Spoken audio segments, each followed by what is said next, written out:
Okay, let's see if we can figure out this Niagara particle.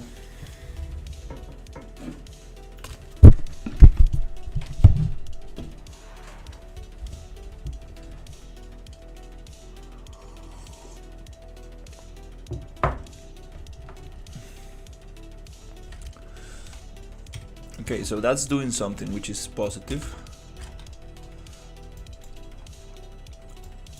This override data flow variable float, that's not how you're supposed to do it. You do it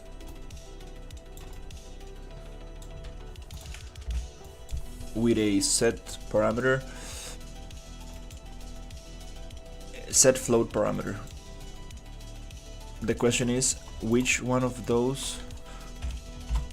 I believe it's user dot large radius.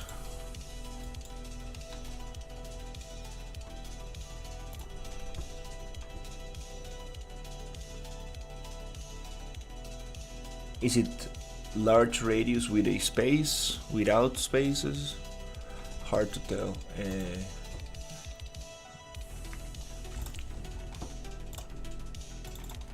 Let's try with one space and see if we get anything there.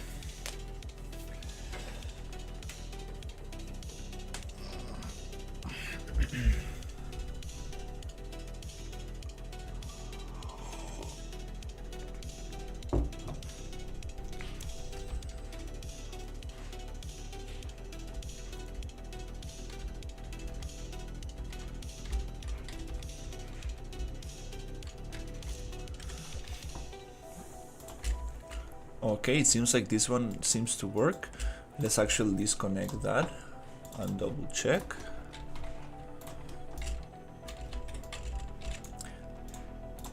So Plutoni was right. It was user dot. I was just using the wrong node. That one is big. That's very good. Okay, so we are actually able to do something to it. So, it's user dot and the name of the parameter. That's great. Now, hey Storm, how's it going? So, I found some information thanks to a viewer yesterday. The parameters are not named. The parameters in Niagara are not named just like you will think so. They are named user dot and the name of the parameter. In this case, I'm trying to control large radius, and if I go from update here in Eventic, just to be able to debug this thing, I am getting some changes in the Niagara, but it's not going from. It's not really doing what I need. Maybe because you see now it's very tiny, and I think that the problem is the timeline. It needs to start at 1000 since my Niagara particle starts at 1000. So that makes sense to start in 1000. Okay, and go to I don't know, 5000.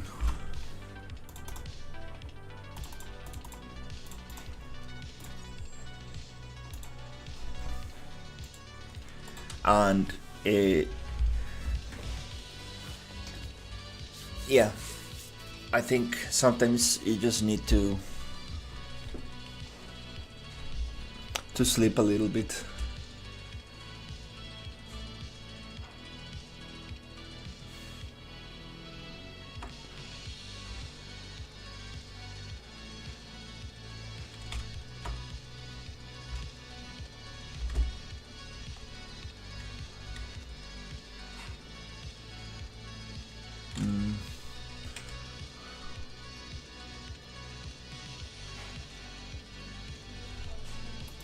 Do a timeline that goes up and down and on up and down over 5 seconds. Uh, I don't know. There's something wrong with this timeline for sure. I'm pretty sure the problem is here.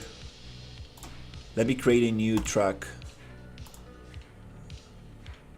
Let me just make it length 1. Track float.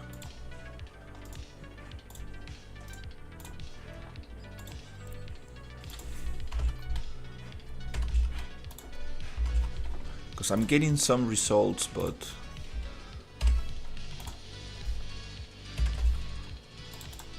okay, let's go straight like that. Maybe it likes to be the directional, or how do you call it, linear, instead of like having deceleration. Maybe that's messing the thing up. Who knows? Let's see.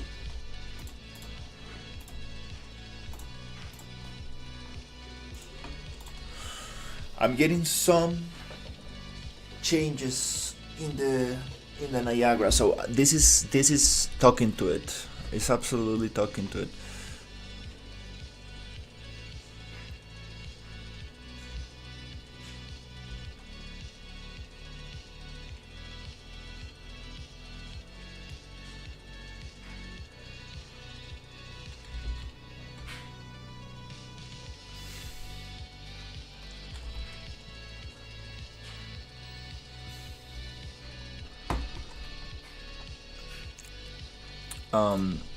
If I simply take it off, the size totally changes.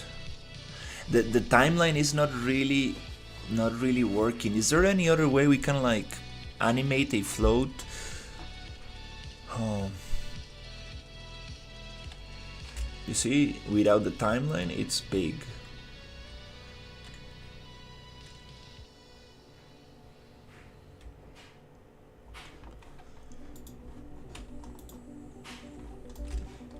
I'm gonna try something very ridiculous, but what if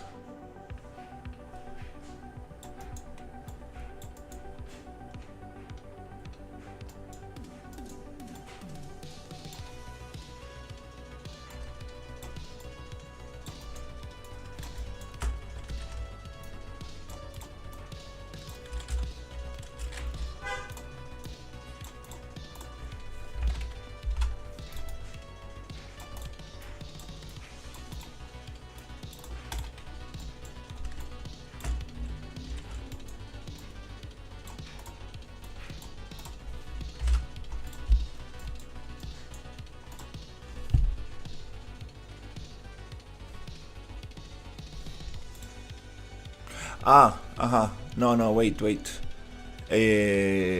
Before trying this stuff, again, the timeline finished. Let me try going from 0, not to 10, because that's too little. It's 1000. From 0 to 1000 to its original size.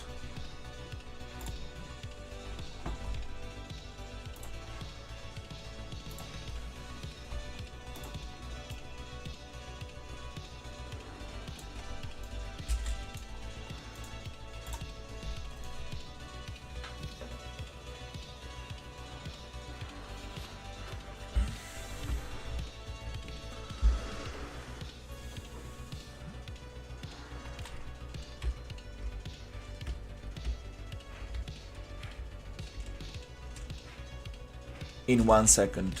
Okay, that's too fast.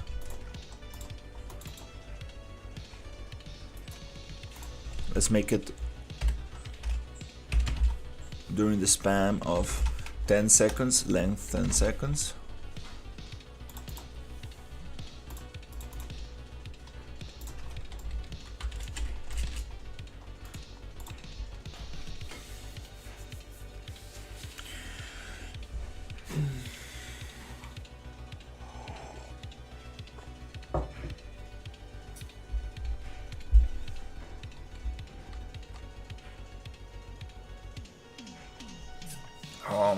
dude, this is.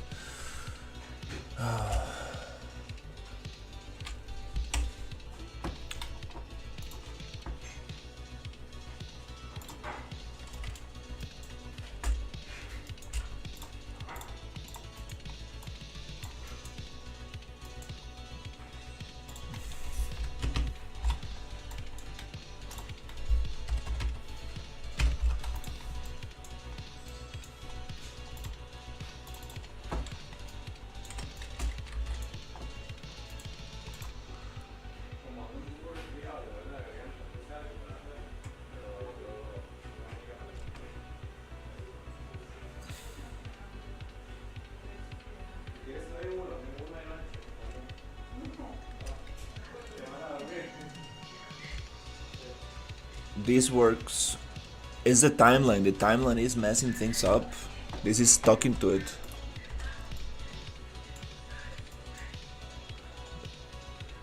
I mean, I don't want to do it like this, but it's one way to do it. Kind of like ridiculous, I would say, but yeah, this dumb timeline is causing issues. I knew it.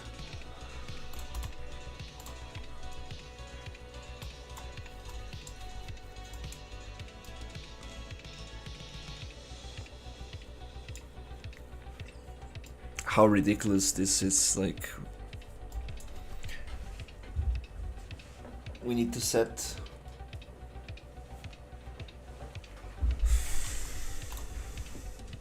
maybe, I don't know, maybe it doesn't have time to update, or oh, I don't know.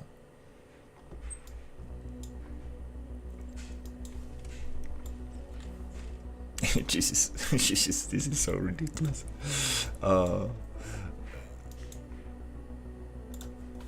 Let's see how it looks if I do it like.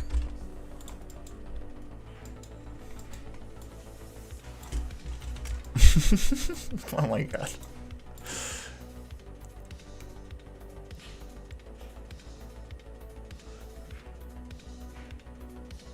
I want it to be one explosion, one burst, one shockwave.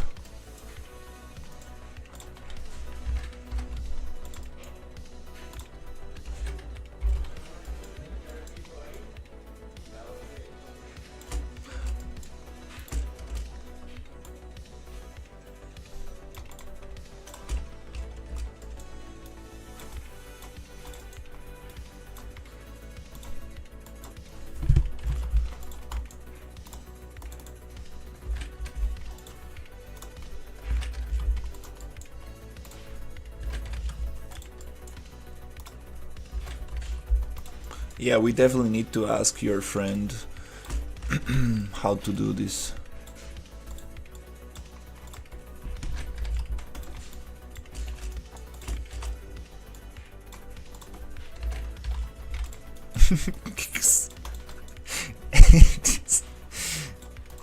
This might not be that actually performant. I mean, I don't think that this.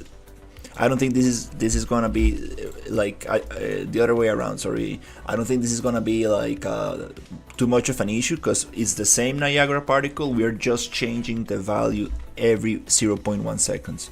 So 0, 100, 200, 300, 400, 500, 600.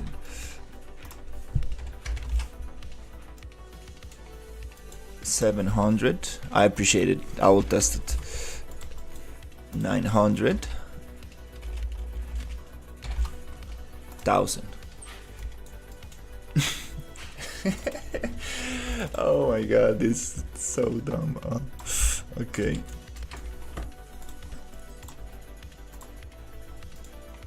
I will test it. I still don't understand. I still don't understand why we need a looping one, but I'll test it.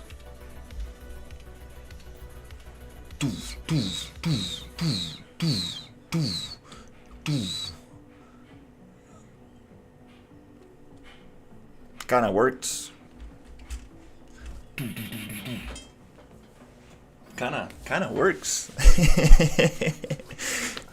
It kinda gives time to the particle to like respond to it.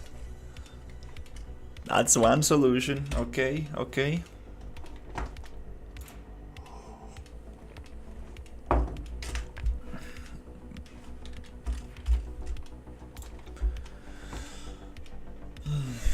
Oh, I feel very good. I slept very nice yesterday.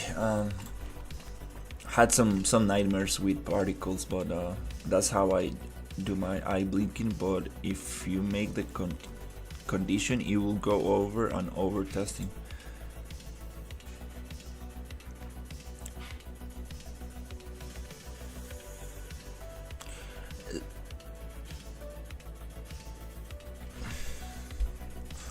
Delay, float, delay.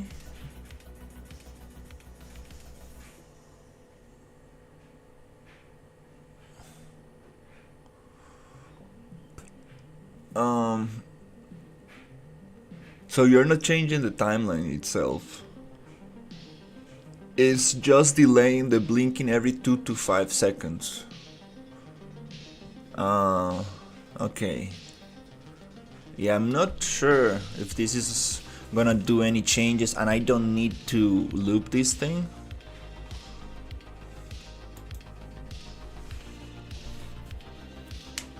But that's a very, very nice way of looping stuff.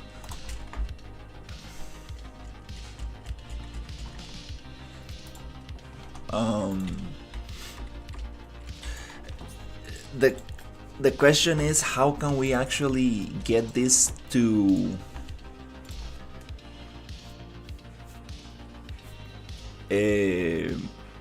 be connected to the hitbox, right?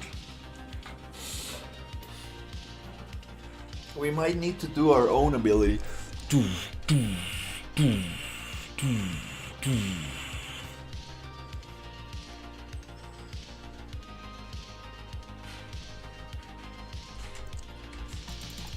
I'm gonna get this right.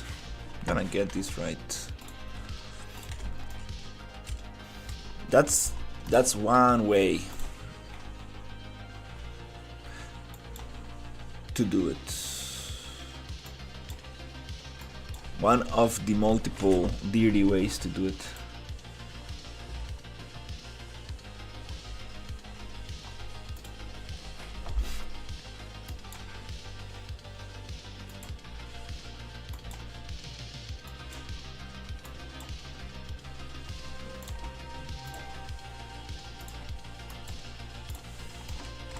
Okay, that's very cool. So,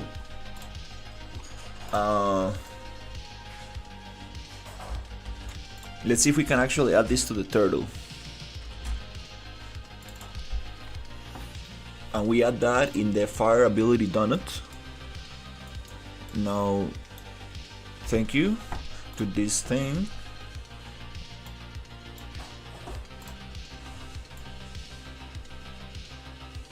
Hey, look at this.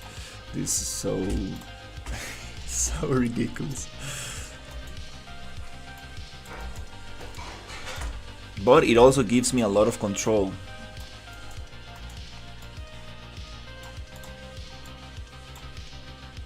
And we are only modifying the value.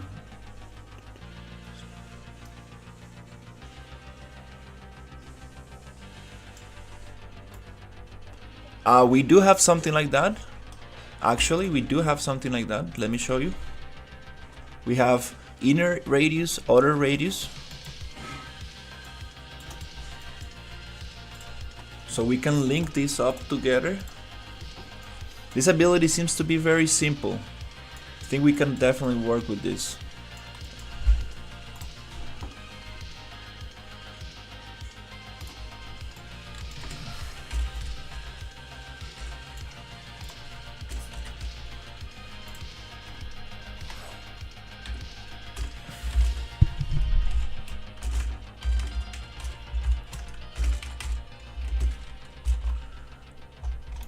This is very cool. This really opens up the possibilities a lot. Thank you so much to Plutoni for telling me about the user dot thing.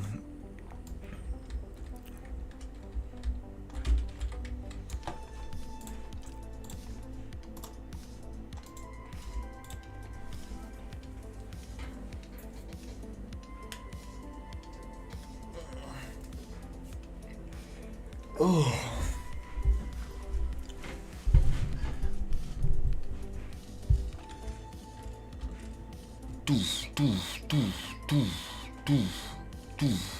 That's so cool. The question is this going to interact properly with the static meshes? I'm not so sure about that part, and that's the whole reason I'm using this particle.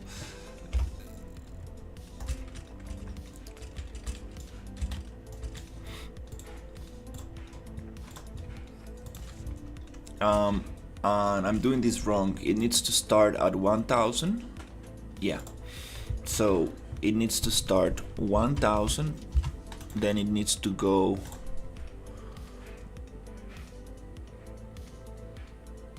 15,000, 2,000, 2,500, 3,000, 3,500, 4,000, 4,500, 5,000,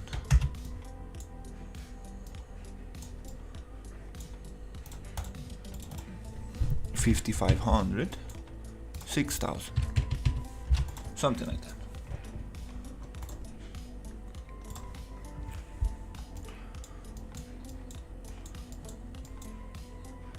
Then, 1,000, 1,500, 2,000, 2,500, 3,000, 3,500, 4,000, 4,500, 5,000, 5,500, 6,000. Okay. Let's see. I like that effect, like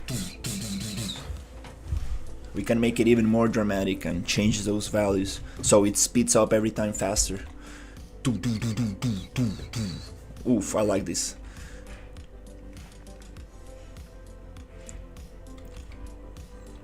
That's cool.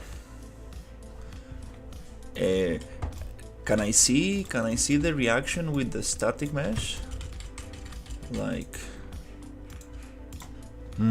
can't wait to get these little things to look like fire. Get some smoke in there and stuff. That'll be so cool. But let's get the logic. Let's get the logic first. Then we can make it look beautiful. It kinda works.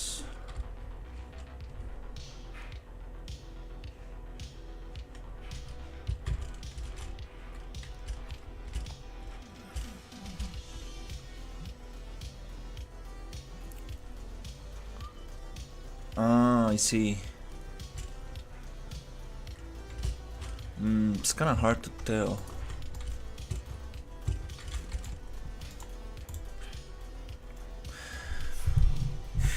It's funny because I destroyed the whole particle itself. Like, to this point we should just rebuild it.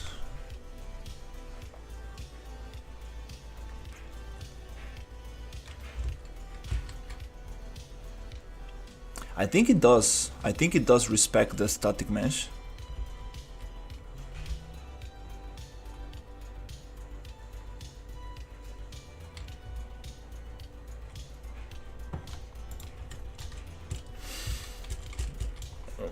Dude, that's awesome, man. I wow, really feel good right now. I was feeling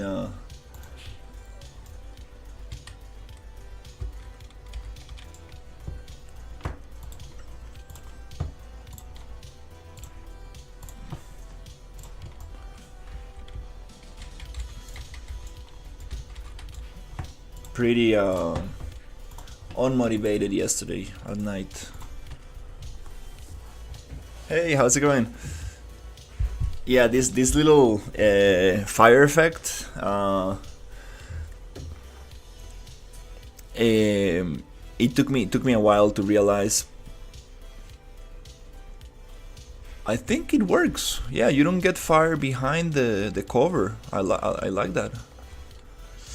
So it turns out that if you want to modify a Niagara particle values, you need to add a little thing called dot user. It's like dot user and the name of the parameter that you try to modify. So it's very tricky because you see here it says large radius, but it also says user. And it turns out that you do need to add that little dot user to the blueprint to be able to modify it.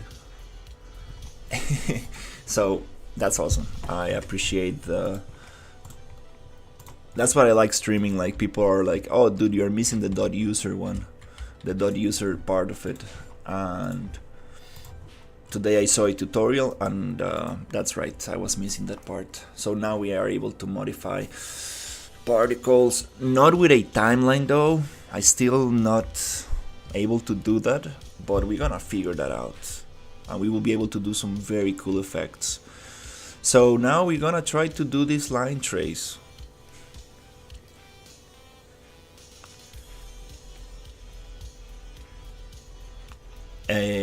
Let me think about it. Let's see if we can use the same values of the float. And hey, don't step on me. No, oh shit, no. Oh,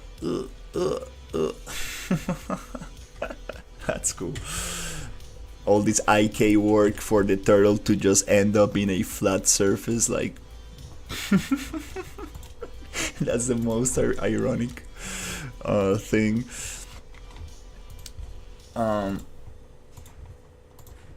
Okay, so what's next? Okay, let's get the important aspects of this. So we have outer radius and inner radius. I don't really understand why we have two radiuses. Oh, it's tracing the damage from inner radius to outer radius. So we want to play with outer radius.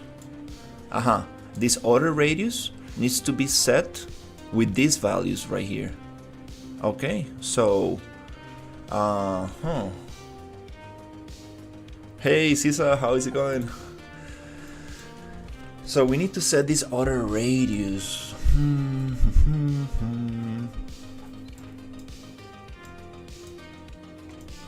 Should we just make a variable that we can share between this and that?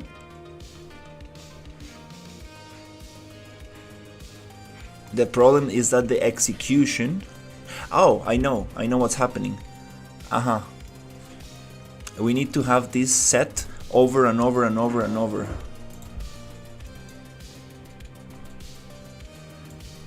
Please don't do this at home. Hey Plutoni, yes, thank you so much. I was going to thank you so much. You were totally right. I saw a tutorial, and it turns out that you need to use user dot and the name of the variable.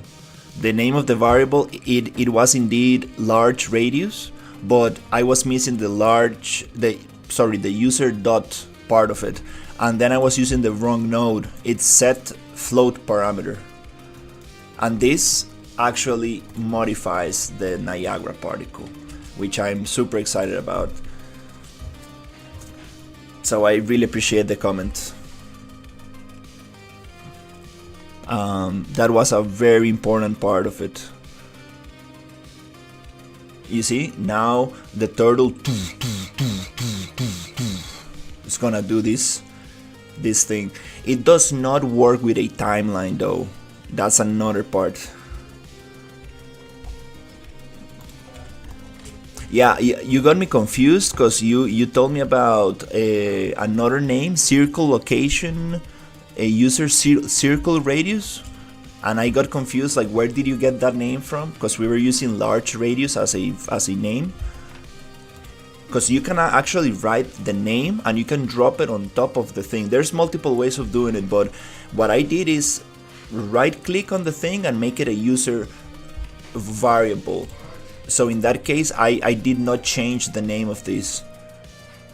It's right here, user large radius.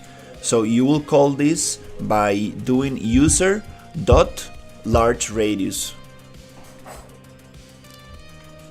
And it's user with capital U dot no spaces and the name of the variable.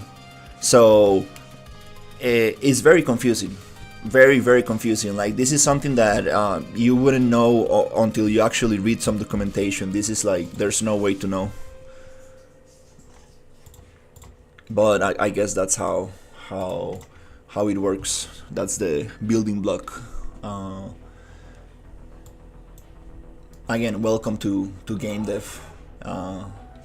This is not a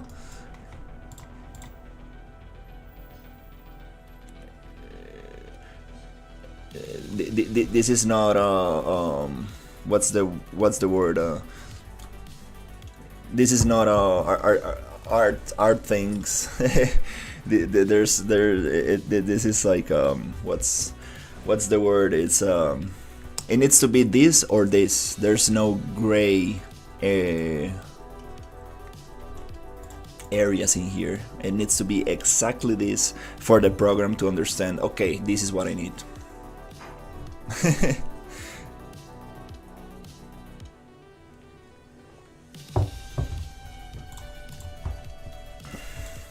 So, okay, let's continue with this. So, what we're gonna do is get an order radius, and what we want to do is the order radius. I think I'm gonna set it here.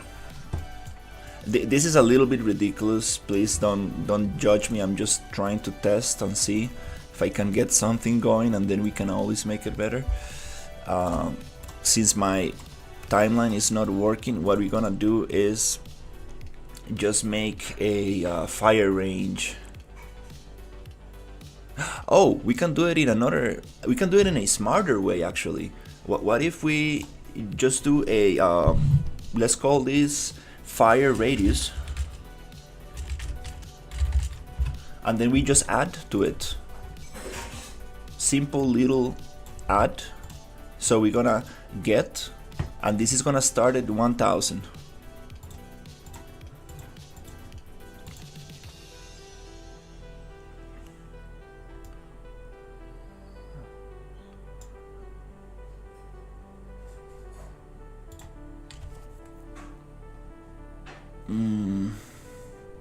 I'm a little confused with these values. Let's just test this out. So we're just gonna keep adding to this. So this is gonna be a compile 1000. This is the size of my first ring of fire.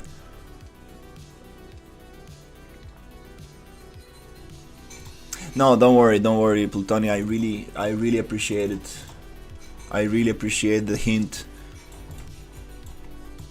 because I know very little about blueprints, so I thought like, oh, it's just like the material, like the dynamic materials, it's just the same name. It's not the same name. Niagara particles are different. It's a different system. So I really appreciate that thing.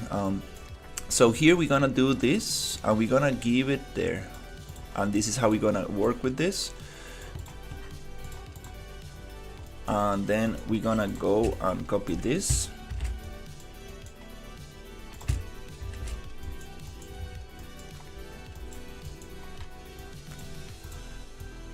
This is so funny. Oh my god, doing this like that.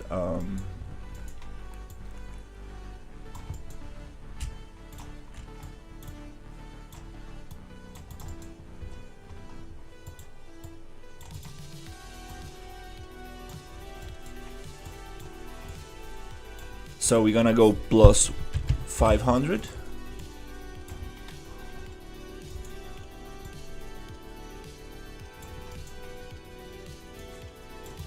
No, no, I seriously, I appreciate you.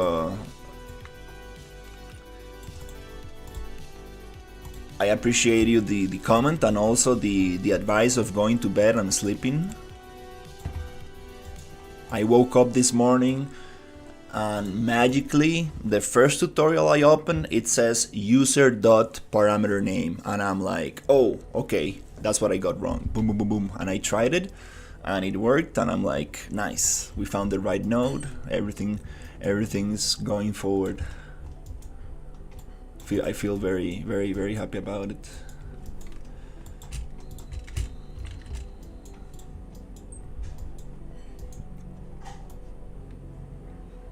That's what I really love about live streaming.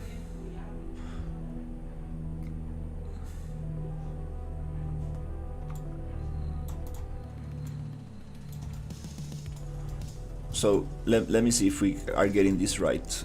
Let me try to make this a little bit more compressed.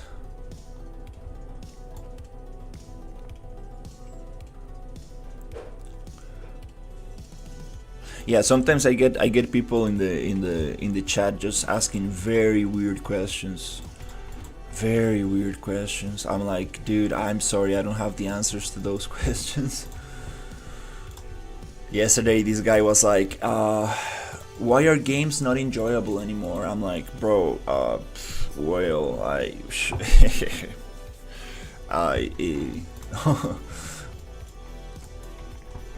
don't have the answer for that. That's totally relative to you. Like, some people don't enjoy games anymore, I'm sorry. And then he was like, hey, how's it going? And then he was like, why are games so disappointing nowadays? I'm like, have you played Warhammer 40k? Have you played the Dune Awakening? Have you played Doom? Have you played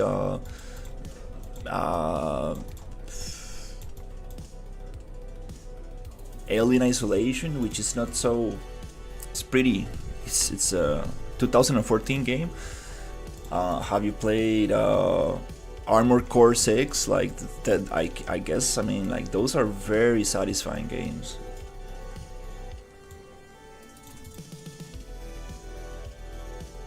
And then that's not my problem, Sisa. No, I'm joking.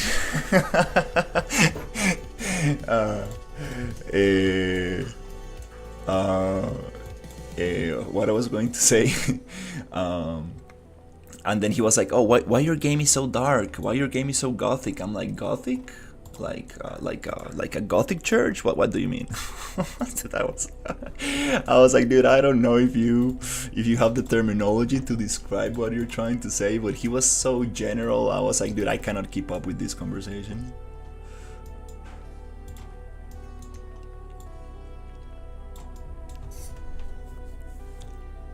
Nice, Ghost of Tsushima. That's so cool. Yeah, I do enjoy games. The problem with me, when I play games, I just get very distracted. I just stop and look at the textures of the terrain and the foliage and the lighting.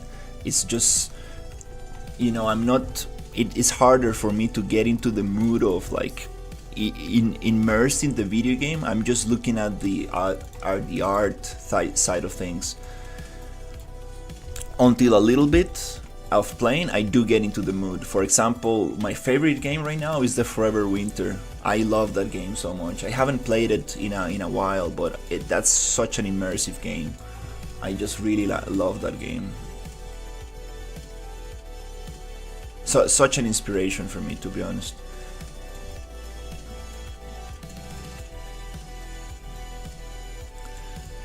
So let's do the math. So 1,000, 15,000, 2,000. Oh, we're just gonna add 500 each time. It's the same thing. Yeah, nice. We need to just add 500 to...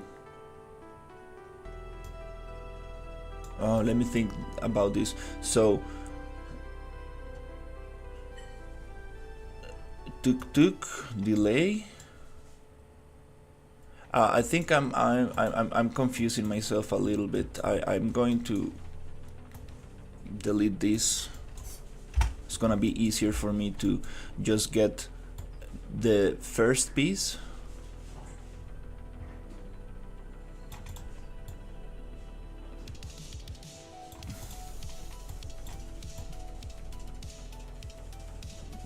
Yeah, don't look at this spaghetti. I just trying to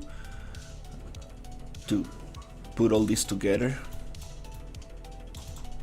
So this is first chunk, okay, and then we just gonna copy that. This is gonna be chunk number 2. We need to add a little delay, which is number 2 plus 500, and that's it, and then we can go on. That's probably the easiest way to do this, until we figure out what happened to the timeline.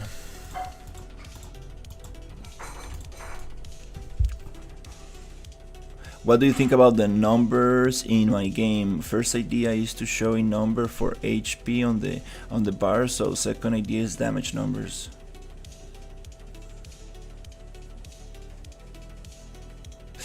I don't think he was trying to be annoying. I think he was just asking me why he doesn't enjoy games anymore. I'm like, bro, I don't have the answer for you.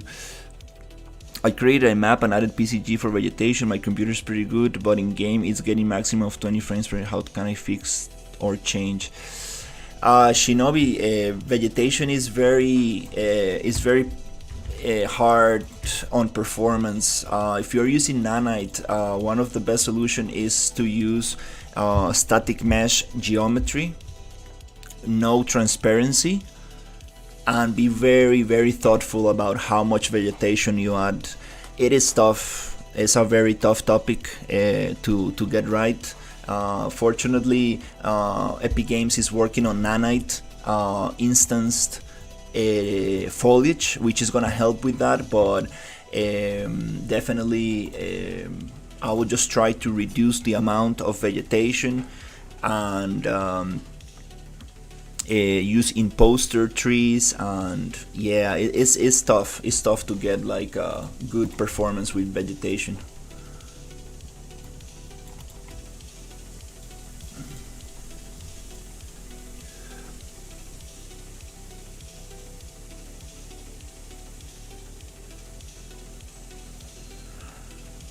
Wow, I appreciate it. I don't know it. I always ask myself why I'm doing this. It's it's like an interesting question. Like I could have been, I could just be working somewhere, saving money, but one thing that really scares me is to get older and be like, dude, I never tried that thing that I really wanted to try. I never made a boss battle. I never did something crazy with my 3D knowledge. Because when I was in university, games were something like I was like very afraid of. I was like, dude, that's just another level. Like making a character, a mech, and animating it, like rigging the thing and just making it like fall from the sky and like open itself up and like fight it in a video game. That was just insane to me. And then I started learning more and more and more, and then I'm like, that's not so impossible. I actually have the tools to do something like that. Maybe not to the level that my imagination wants to achieve, but it's very nice. The more you do things and the more you practice, you get closer and closer to actually reaching those, to like materializing those ideas.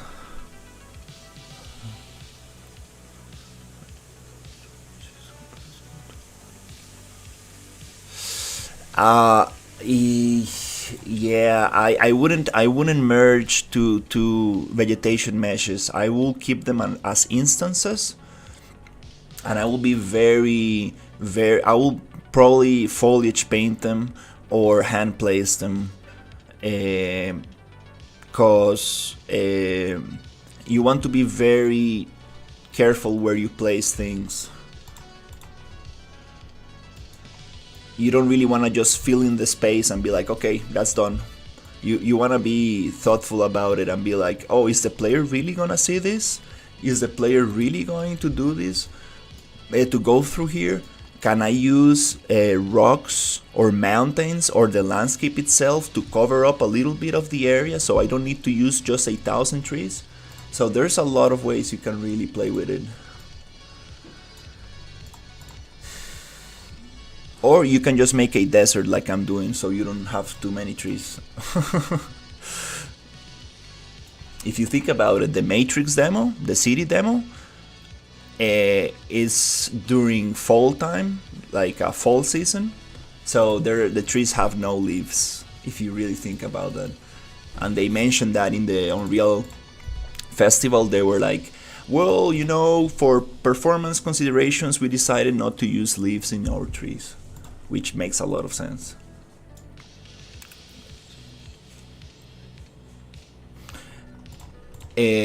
Yes, I do want to release a demo by the end of the year.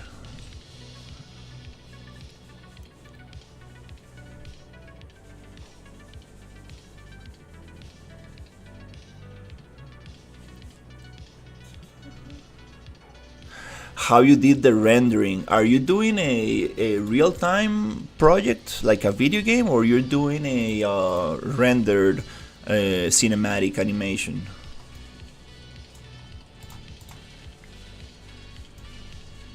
And yes, Cisa, the idea is to release a demo by the end of the year, which I'm very scared of, because we are very far away from it. Very far away. I know I will be able to release a playtest, like a private playtest between friends, but like a real demo with like UI, sound, and polish, VFX polish and stuff, that's very hard to tell.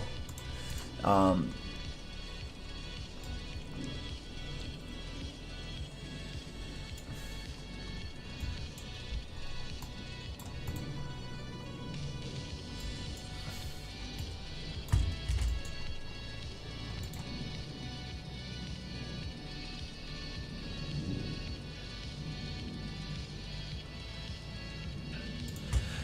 the name of the game is Sci Wars. A little bit generic, but I think it's a short name, easy to remember.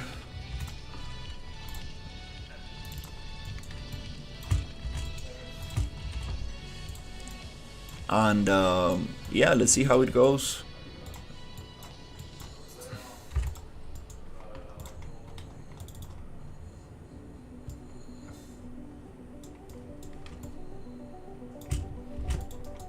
Yeah, it is. I need to be honest, like, I need to be super honest. Like, after all, I think that I've meditated on this a lot, and like, it is really an ego thing.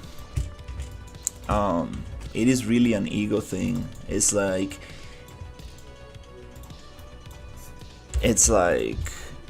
I remember when I made my first interactable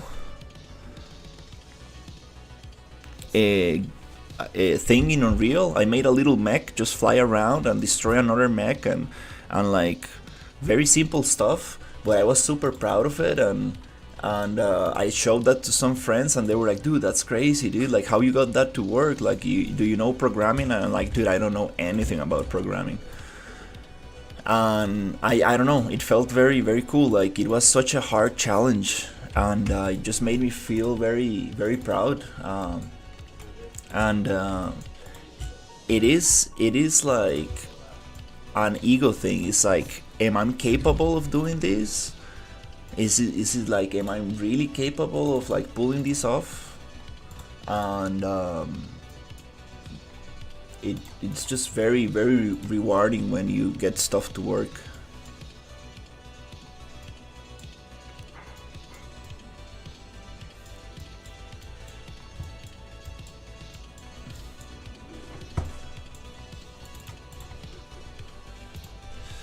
Sci Wars, yeah, that's the name. Sci Wars, like science fiction wars. When a character walks around a map and sees what's on the map, it's not loaded. Figuratively speaking, a mountain that's in the distance, but the computer didn't load it because it's too far away. Yeah, you can do that with world partition.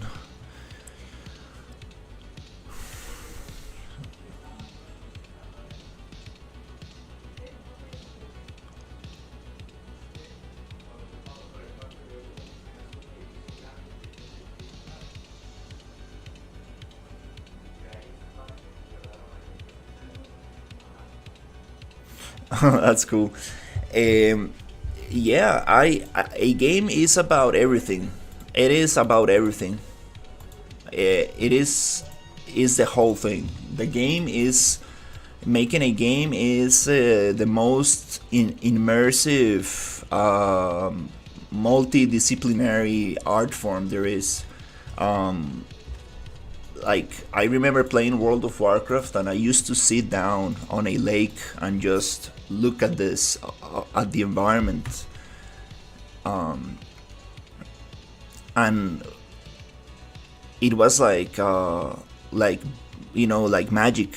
I didn't understand like how is this possible, like uh, how I am able to interact with other players in this space, how I'm able to like walk around this world and do stuff like this. It was pure magic to me, you know. And I believe everything is important. The gameplay, the visuals, everything is important. You cannot miss on any of those things. You can make the most fun cube game in the world and it's gonna be amazing, but if you make that cube look beautiful, it's gonna be even better. If you add beautiful sound to it, an amazing UI, it's gonna be even better, right? Like, it's the whole package.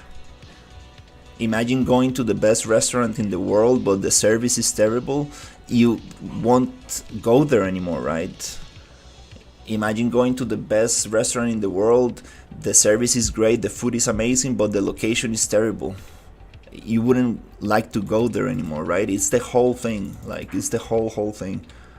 It's like a car, right? Like, it needs to have everything in place.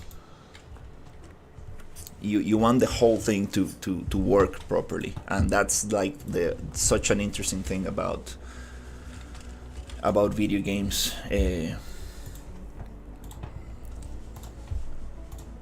And for me, definitely visuals are very important, very important. Again, good visuals without gameplay does not mean anything. It doesn't really mean anything. Good visuals without optimization, it doesn't mean anything. That way, I should just probably, for that reason, I will just probably make a cinematic, right? So it's about the whole thing, which is kind of scary to think about, that you need to check all these boxes.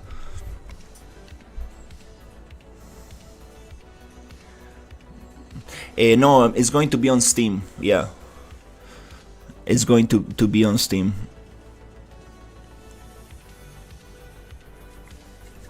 I am gonna make my page public, hopefully pretty soon. I'm actually, yeah, as soon as I get some set dressing for this demo area, and I'm gonna take some cool screenshots and stuff, and I will set my Steam page.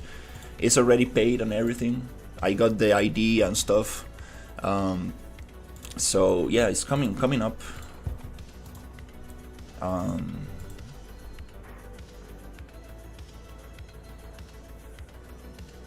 Mm.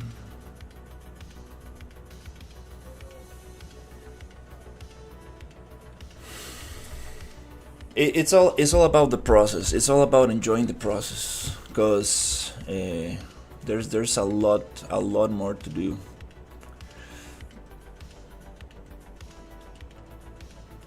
All right, we need to start testing this and see if we can actually get this thing to work.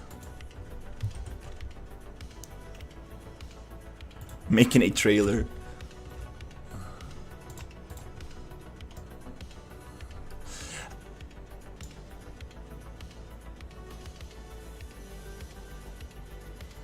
Mm-hmm. Yeah, trailers are interesting. I don't know how my trailer is going to be, but need to think about it. I do have some ideas.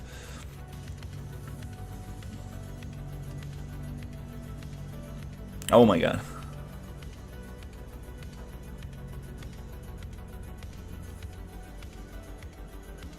Oh, you don't like Steam? That's crazy. I really like Steam.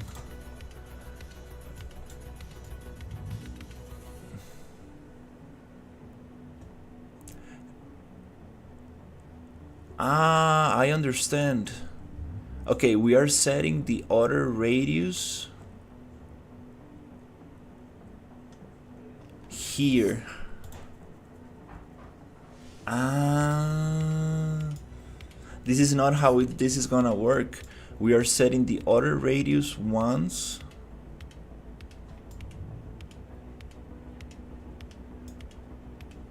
This is giving the value to the other radius here. And it's not gonna get set anymore. We need to actually give that information here.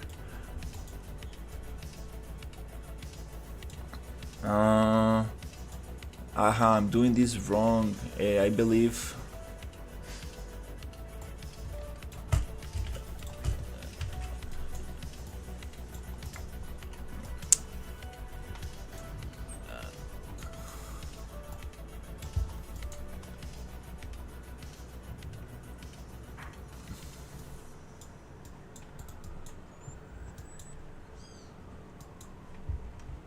I believe this needs to go here. Okay, let's check.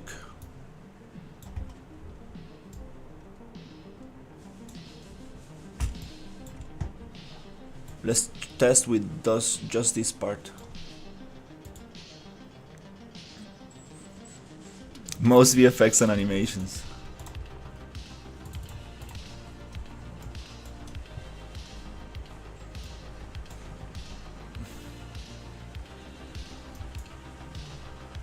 How come are you using pre-made assets, dude? That's totally wrong.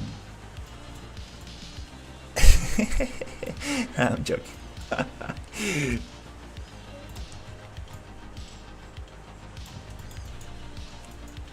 Other radius. Let's see if this makes any sense.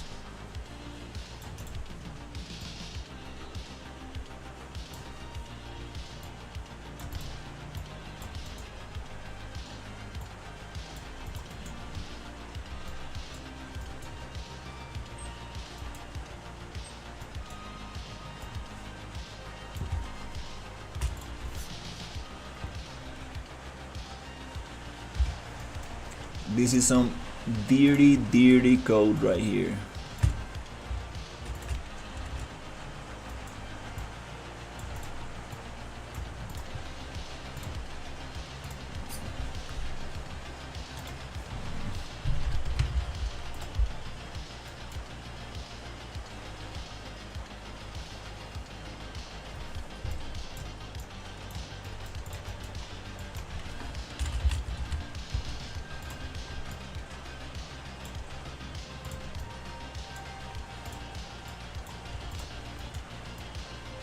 Just want to see if this actually works. We set the other radius.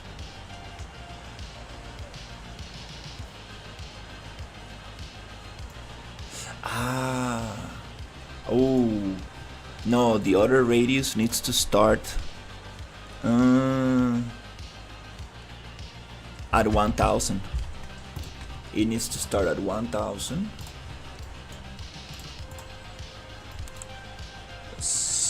1000, then it goes plus 500, and then we keep growing the other radius.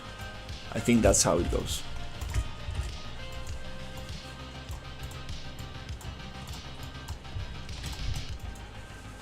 Okay, I think that's how it goes. Let's see if that works. Other radius is set here. Event begin damage. I don't know. This is the right thing to do it? The right way to do it?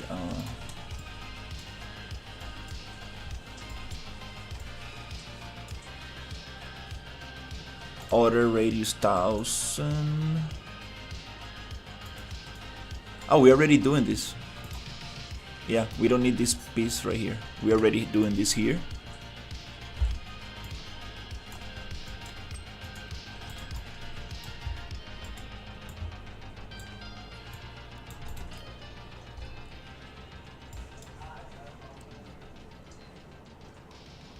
I also believe we don't need this one.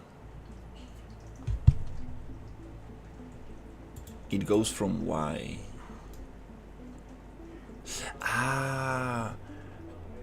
Modifier. There you go. It comes from the modifier. Oh, the first circle comes from the modifier of the ability. So X and Y, it comes from the modifier of the ability. So abilities, fire donut, modifier. Modifier. There you go. This is the size of the thing. Okay, so let's make it 1000 by 1000. X and Y. Let me see if I understand this. X is inner radius, Y is outer radius. The inner radius could start at 1000, no problem.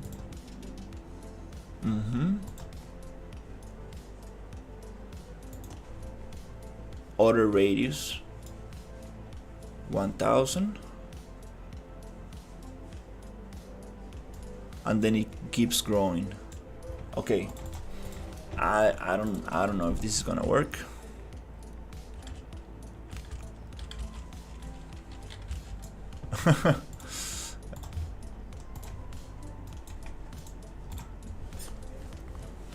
I didn't know that.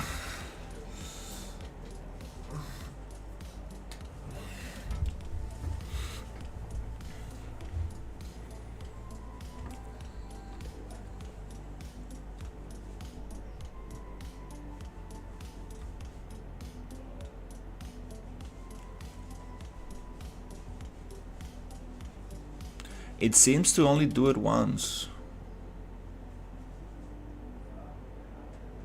Oh, cause the length of the attack. Okay. I believe it's cause the length of the attack. It says that this attack duration 10 seconds. How long is this attack going to last?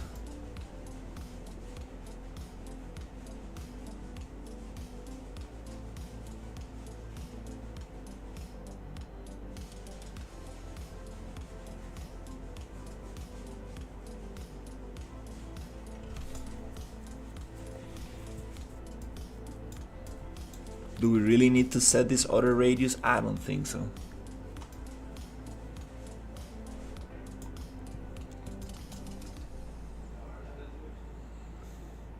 Alright, we need to start debugging this stuff.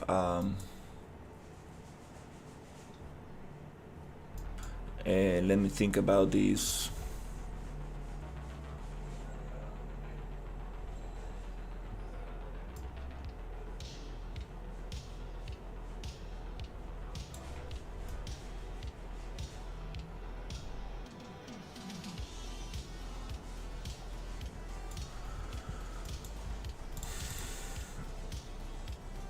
I don't want to use tick, but it seems like it might need a tick, and then it's gonna destroy the ability and it's gonna like do a tick again. Maybe for this we could probably use a tick.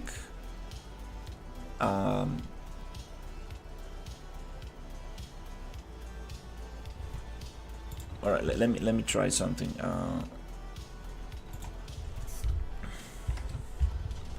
Let's do the duration of the ability, 20 seconds.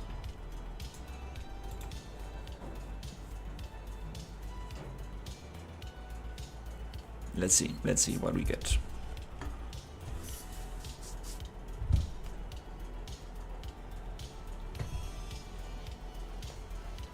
One, two, we get 2 rings. And then stops. Okay.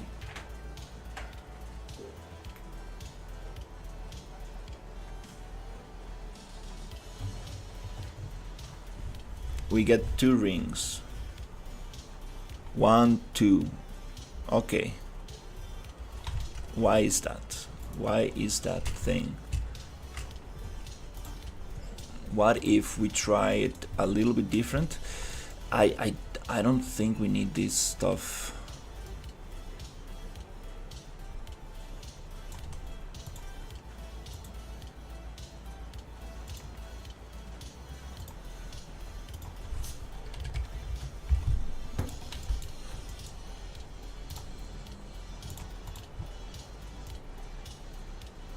Trace donut.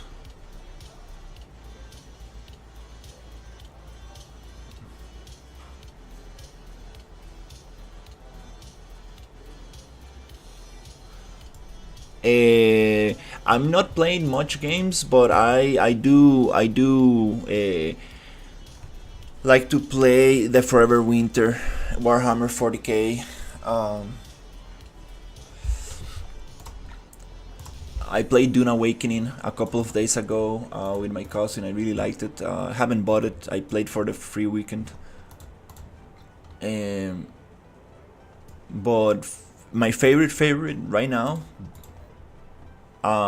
Forever Winter. The Forever Winter is definitely. I really like that game.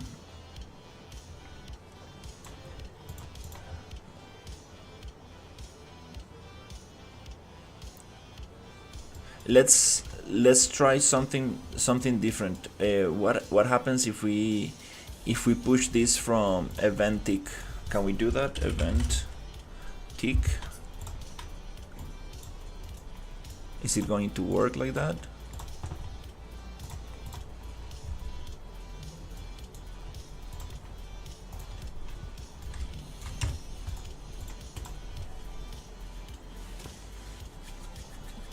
Let's see if we can get it.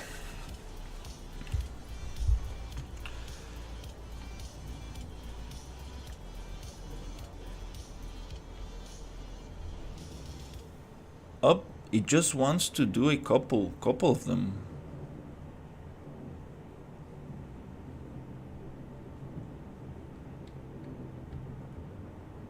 And I don't see the radius. Something's missing. Yeah, we do get some rain today.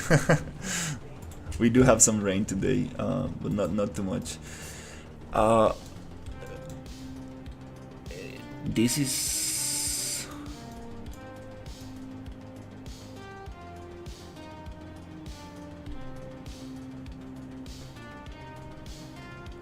strange.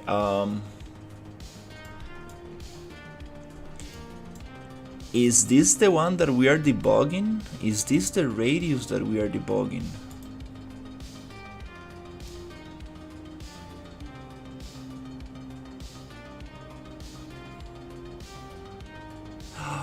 Don't tell me that we need all this logic on each one of the traces.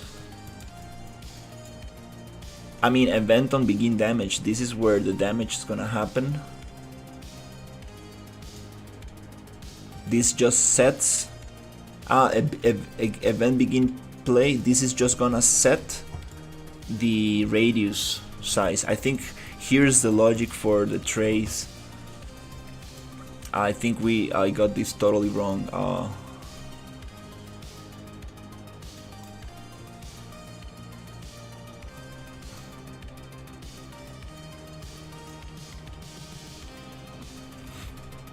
Yes, definitely. The Forever Winter is a big inspiration. Oh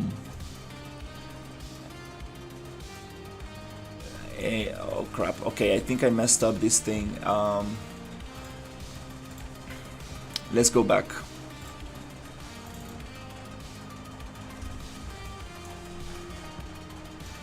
Let's go back to this.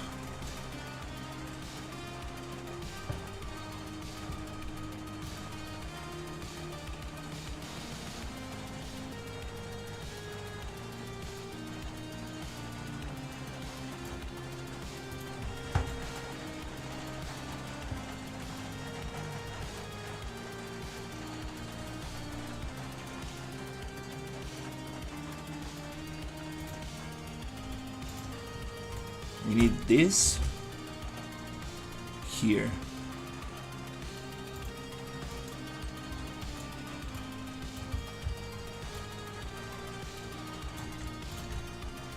Okay, let's see if we can figure this out. This is how it was before. Okay. And we want the logic to happen here.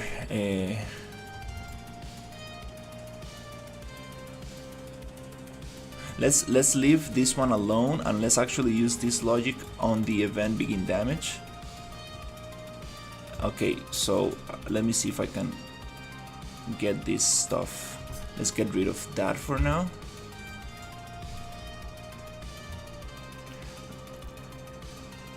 World of Warcraft 3.3.5. Is that like vanilla or what kind of expansion is that? I used to play, I started playing when the Burning Crusade came out. I played the Burning Crusade and I played the Lich King a lot. Those were my favorite expansions.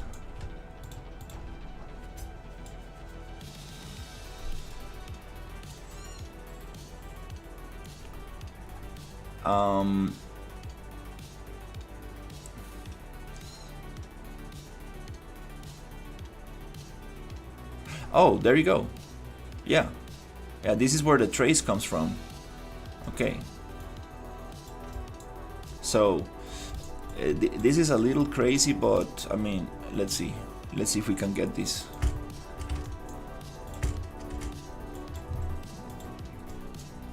Okay, we want to spawn the fire here. This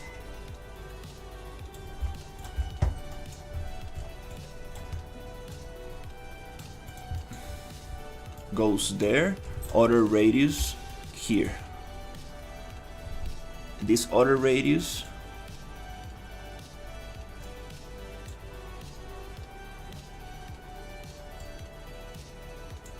it's already 1000.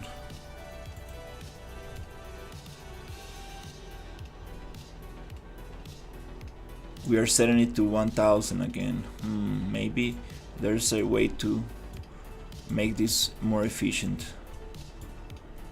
But let's see if this works, and then we can actually get it.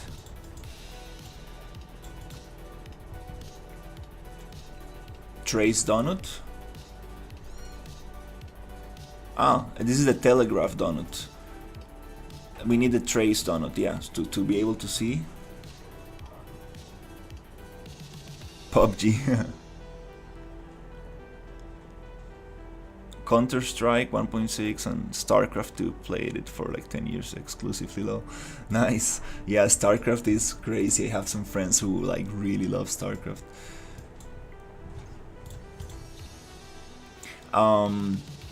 Okay, so let's try this out. What if we just push this here?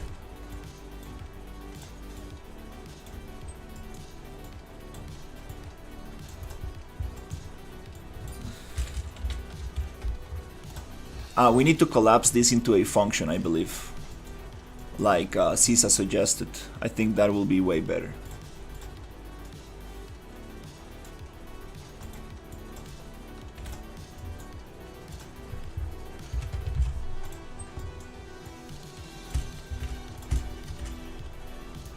So nobody can see my code.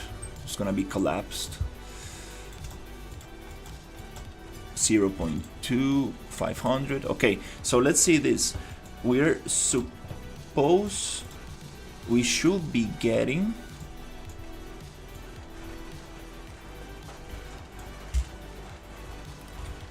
1000. Then there's a delay. Then we get 1500. And then we get 2000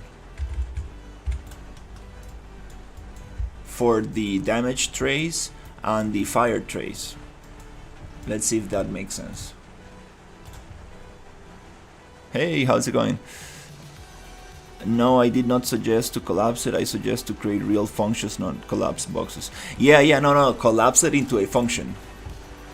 So this is gonna be inside a little function. It will work very good for this thing.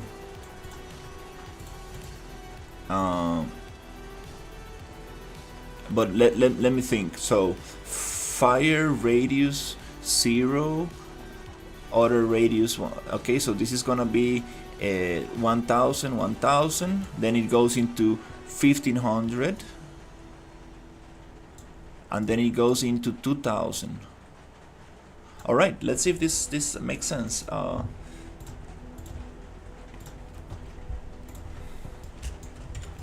right.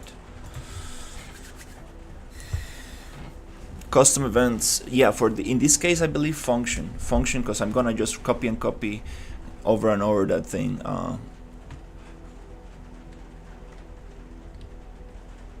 Okay, one trace. No, it's not pushing over. Huh.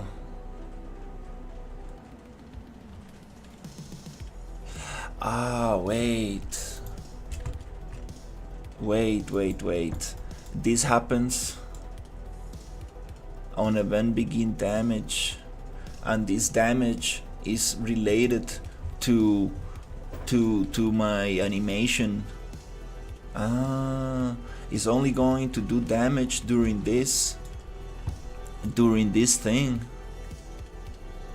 This is the amount of time that the animation notify is going to play.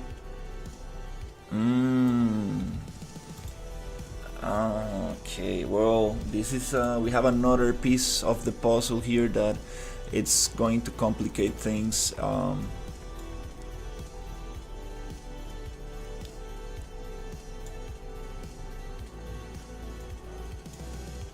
Okay.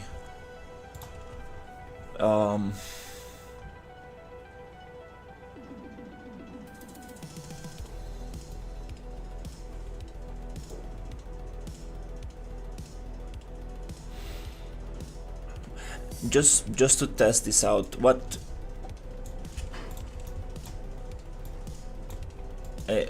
happens if we change this begin damage to event tick? Just to see what happens. Is this gonna like push the logic independently from the animation?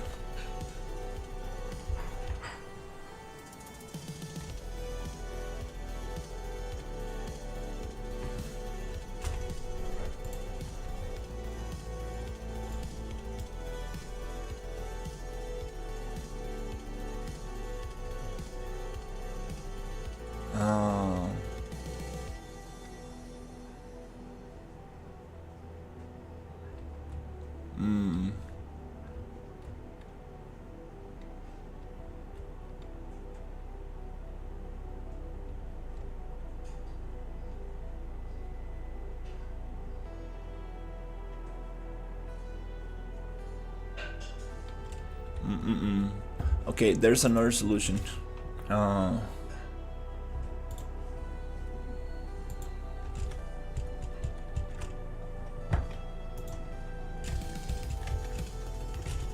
This program is such a buggy program.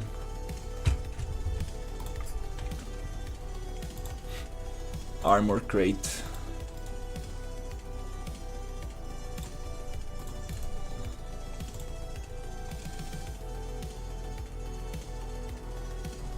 Let me just turn my fans on before my computer turns off. It should be automatic. For some reason it does not do it. Probably need to download some kind of program specifically for my fans. Let's see. All right. What if we do the trace, the damage trace, in a timeline? We make the trace go bigger in a timeline, and the animation we keep it as we had it before. I was trying to like match them very tightly together, but I'm not really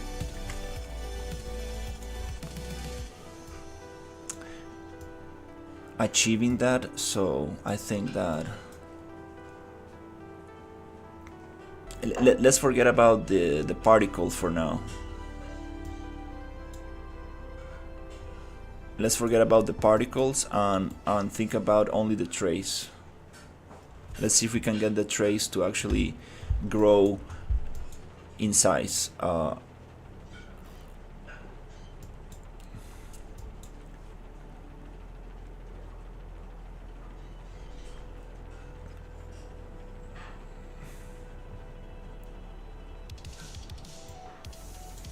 In the other radius. Yeah, let's try to do it here. Let's keep that how it was.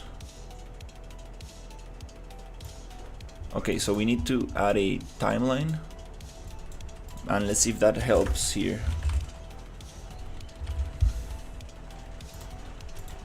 Okay, this timeline.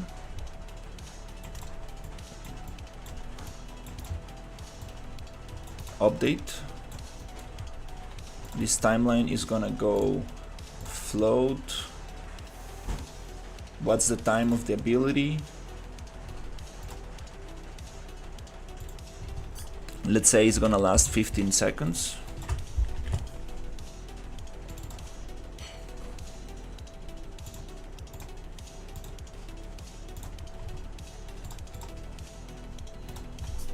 I'm gonna make it 15 seconds. It's gonna just be times 0. Value radius is 1000. 2 times 15.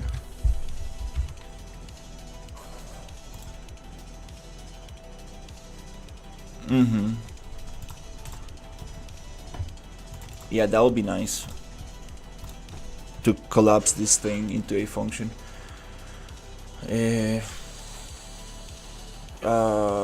So 1000 to, let's try 5000. I don't know what the value should be, but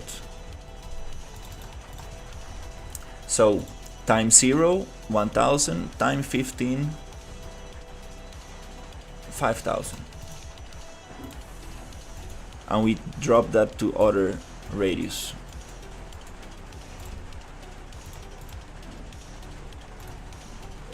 And I want to see the sphere grow. Let's see if it works with this.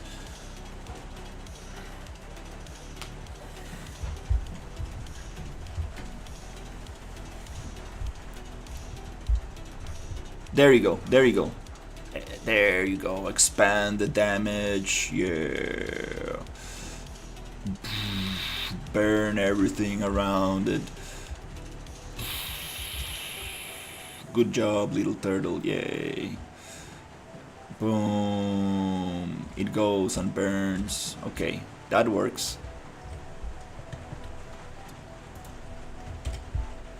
The problem is this gonna like kill me instantly or not? Maybe. But we're gonna do areas where you don't get damage. Yeah, we are going to use a function. Don't worry. Let me just get this working, and then we can like clean it up. Damage. Fire donut. Damage. Let's go 0.1. This is gonna probably just burn the character immediately.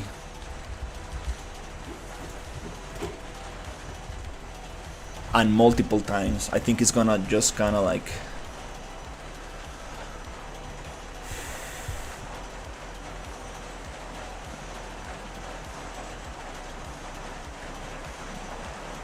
I appreciate so much, Plutoni. Thank you for hanging out. Have a great night. Hopefully, I will see you on the next one. Is it the inner trace that does damage? Is it the outer trace? No. Let's push the damage multiplier to 1.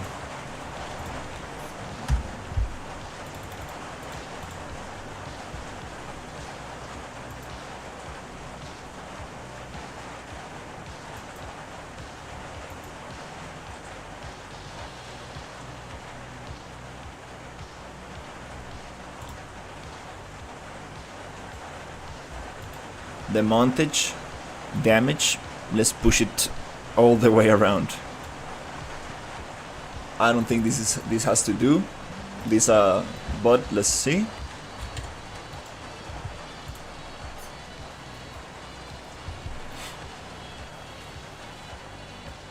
Yes.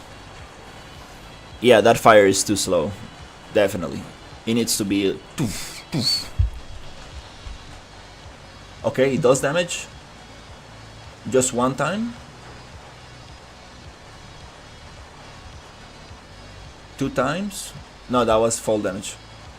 It does damage 1 time.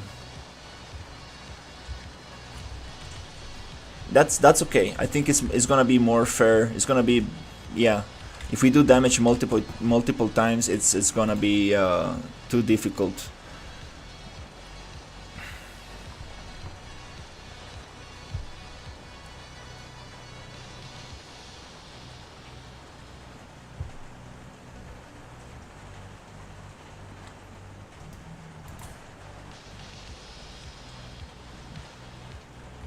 One time.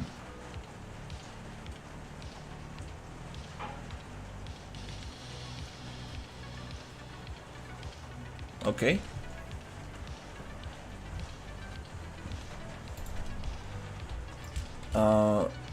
Yeah.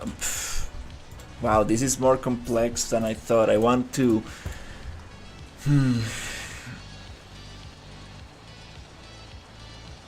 Do damage multiple times depending on the ring. So we can do this by just putting the cooldown off and making multiple abilities go. Doof, doof, doof, doof.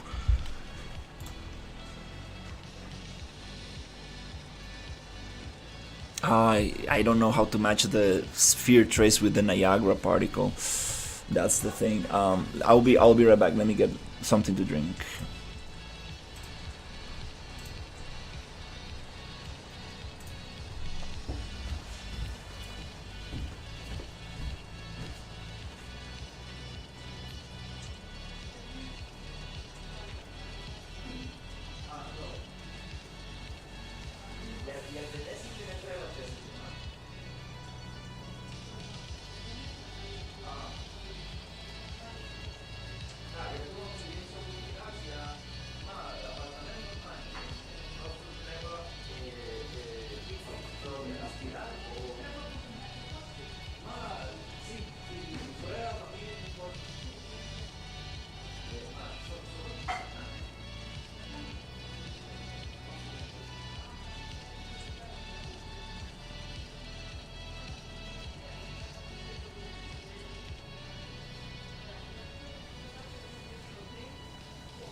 Jak dość idę, kraще буде, no.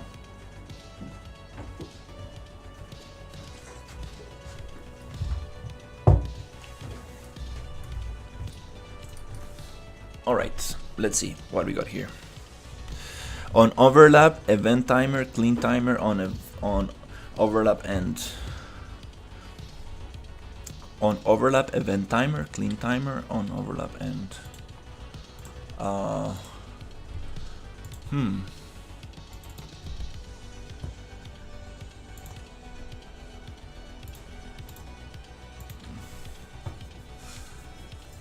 Let's see. First,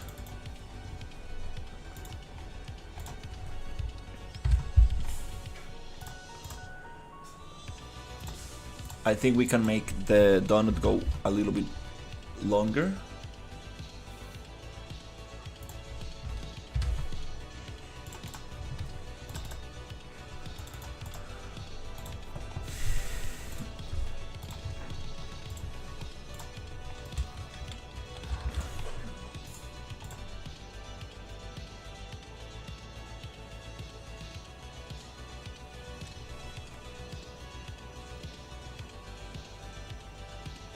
We can, yeah, I know one very dirty way of adjusting the, there you go, poof.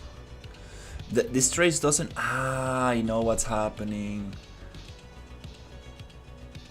It's funny because my character, this character,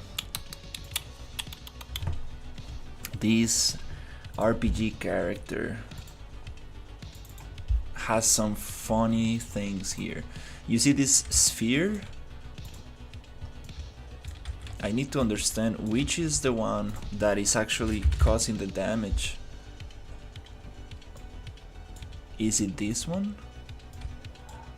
Can I make it hidden in game or what?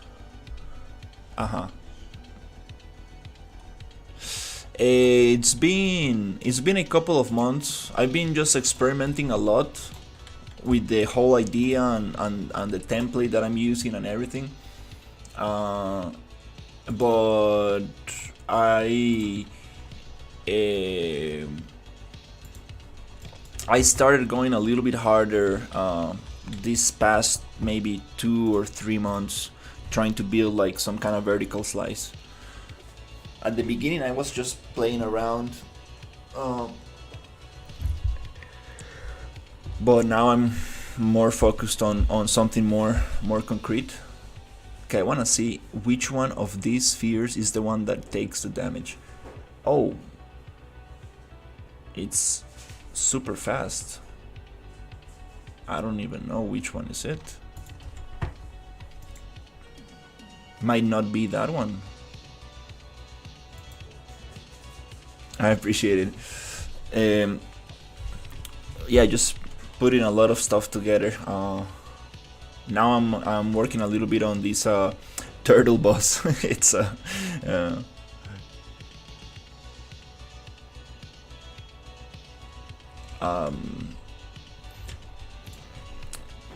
can we slow time down? Can we slow it down?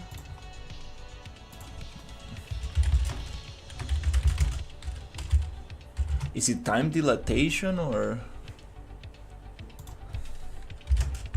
Sorry for the white screen. Oh my god, this is so bright. Slow-mo 1.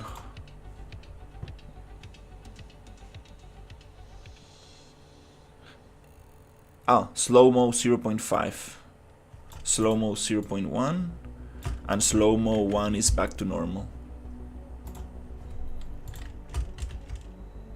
Can we use it here or do we need to use it during play? I think might be during the play time. Let's see how it goes. I do want to see when the sphere does the damage. We need to link that up with the Niagara. Console command, slow-mo 1. There you go. That would be so cool to add slow-mo to the game. How is that gonna work in a multiplayer game? I don't know.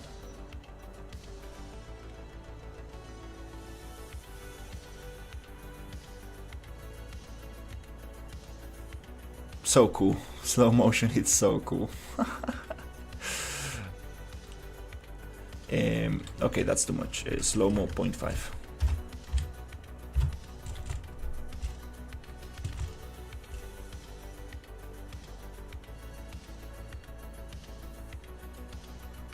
Doom. It is, I believe, it is the end of the sphere trace. It's right here. I believe this is the one. This is the little point that receives the damage right here. Boop. Okay, come on, turtle, do it again. In 20 seconds.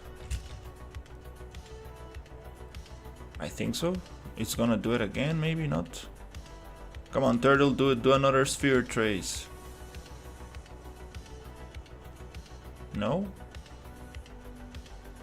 Oh, it's slow-mo, so it's 40 seconds. Doom. I believe this is the one that receives damage, which is very problematic. We don't want that sphere to receive damage.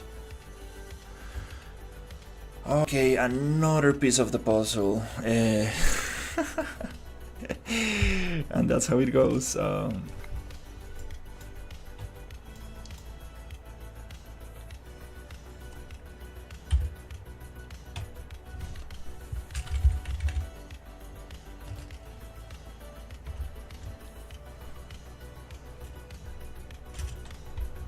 Slow-mo 1.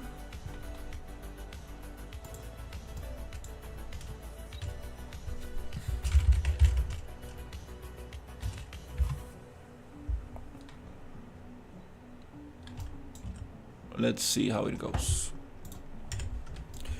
So this is what we're gonna do.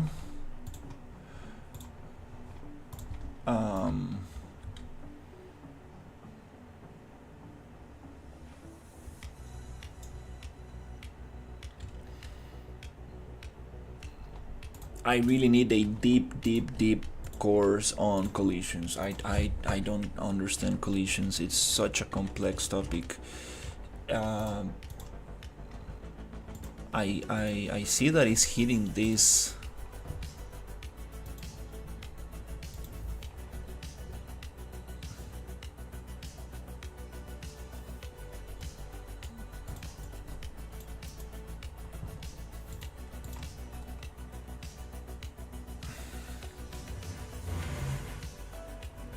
That means that my cover boxes won't help.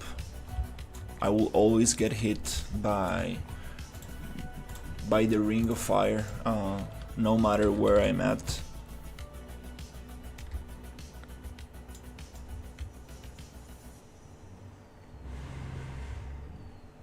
Yeah, I need storm for this thing. Okay, we got something. We got something. Okay, we can get rid of that.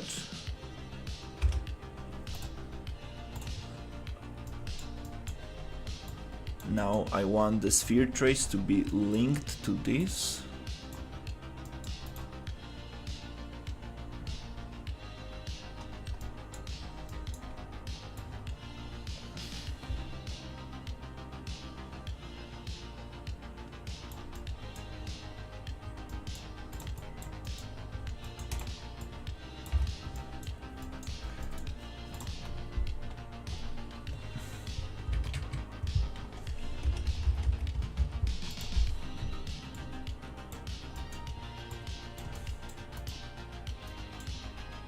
So it's gonna start at 0.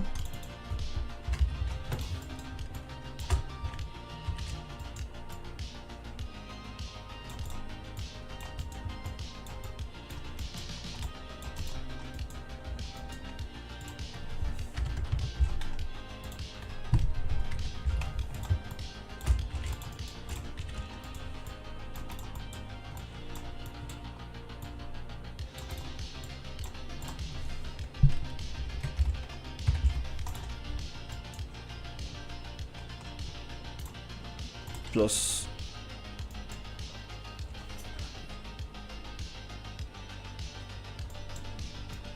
I'm doing the math wrong. It's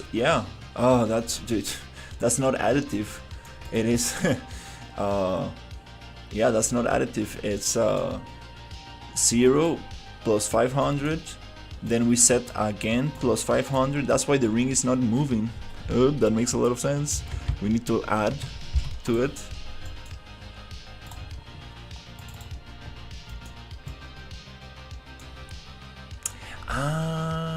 I messed up that part. We do need the Niagara.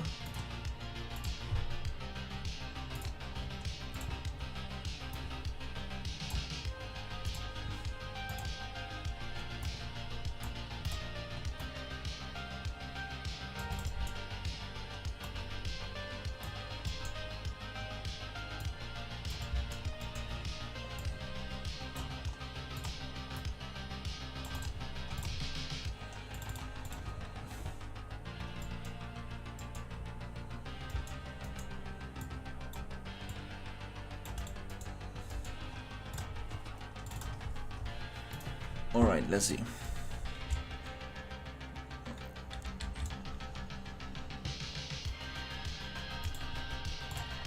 Hey BSG, yeah, I definitely need to try that. That's that's definitely not the way to do it. I'm just doing a delay and delay and delay. That's ridiculous. I know. I tried a timeline, does not work with the particle. So what I'm trying to do is this turtle. I want this turtle to trace.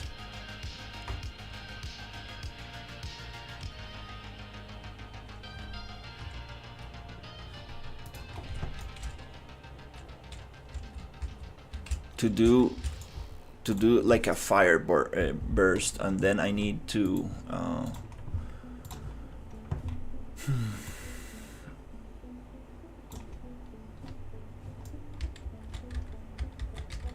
I want to get the particles to grow with it.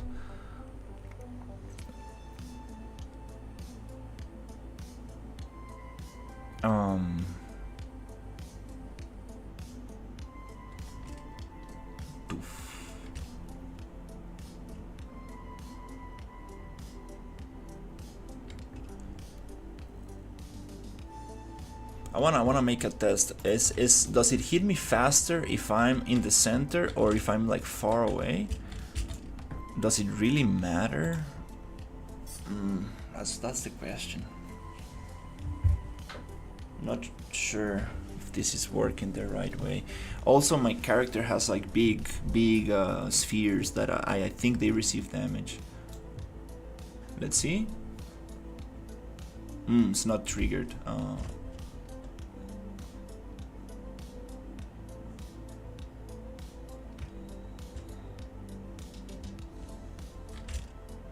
Oh, it's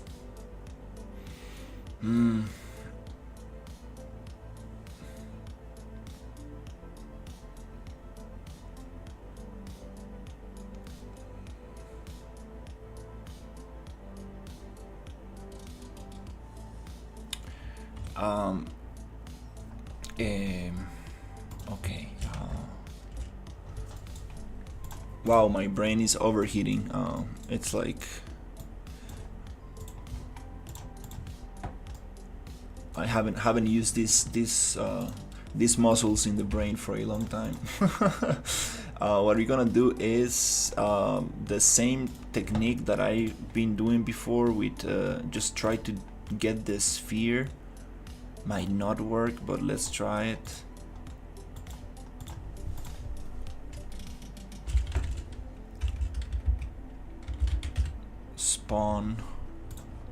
Spawn a bug or whatever, just to get this piece of logic.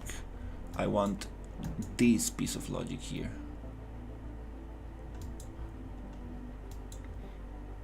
On component begin overlap.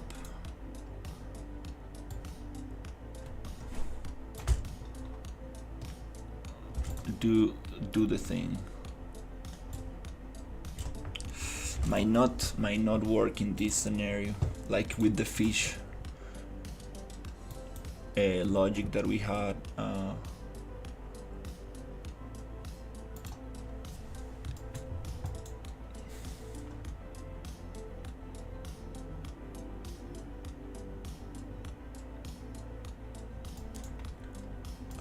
Okay, and we don't have space for that. It's triggering from here.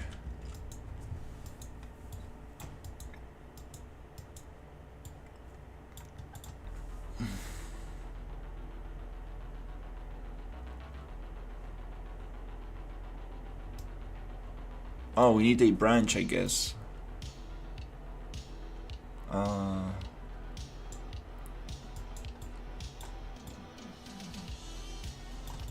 um, and do we have actually a sphere to do it? Oof. Oh wow, this is a little confusing.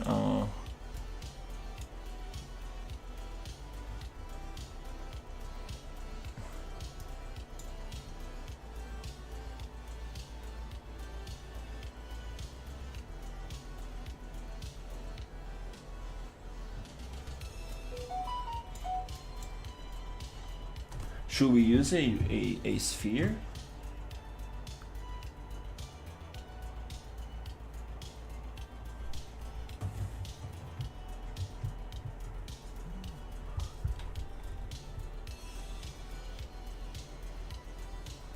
To overlap with the eh,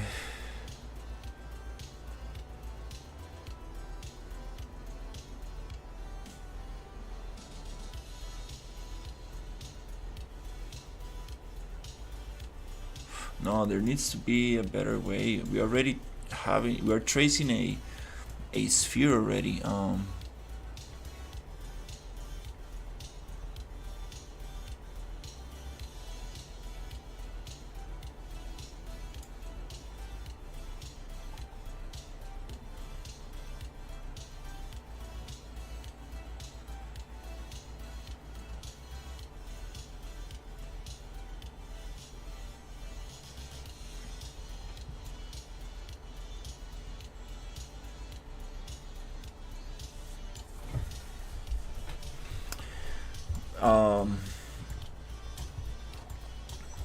mm,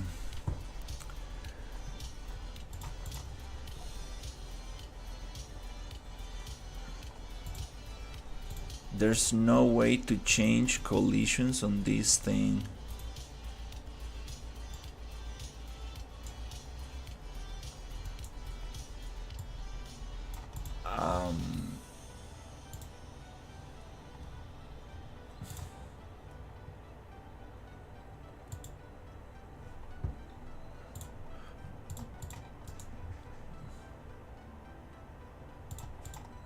Maybe not like that, but a collision, sphere collision.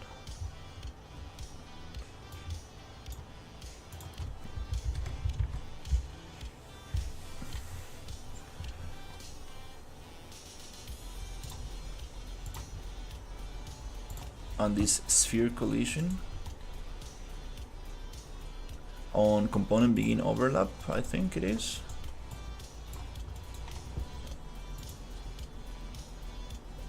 One, two.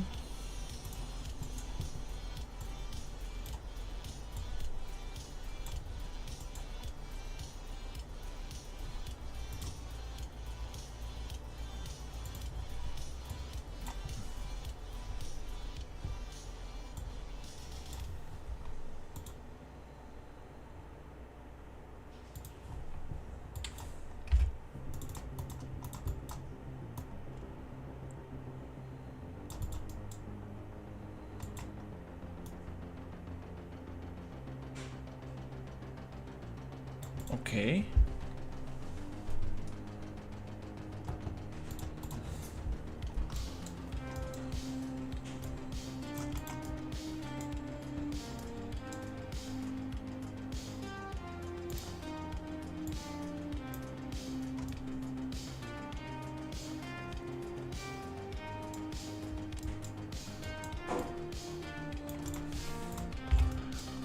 We need another branch that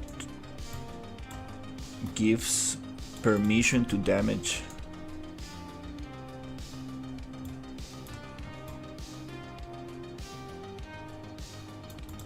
To apply damage. Maybe here.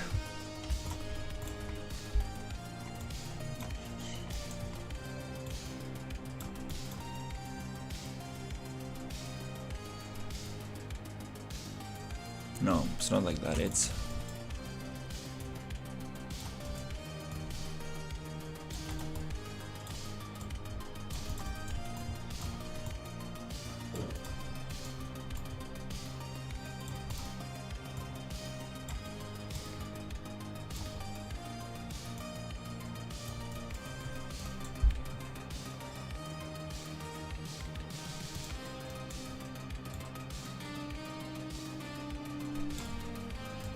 no, it needs to be the condition comes from here.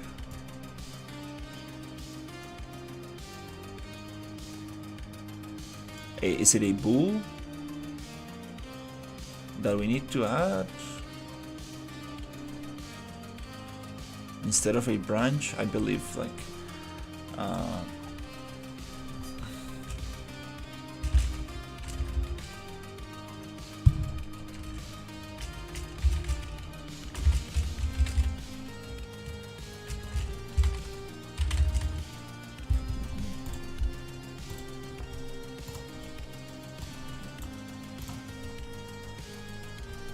does overlap character.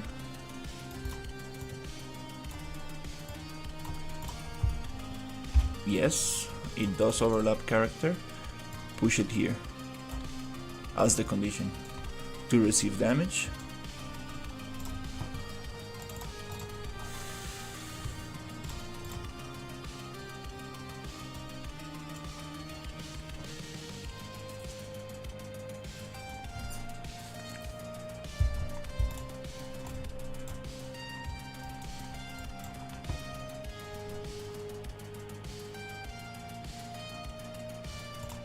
How do we set the radius of this sphere?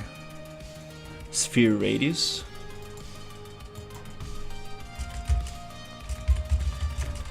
Radius.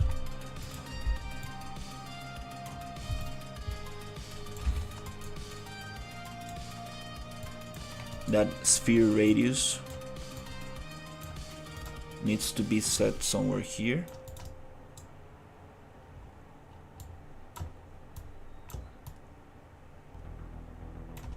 From this thing as well.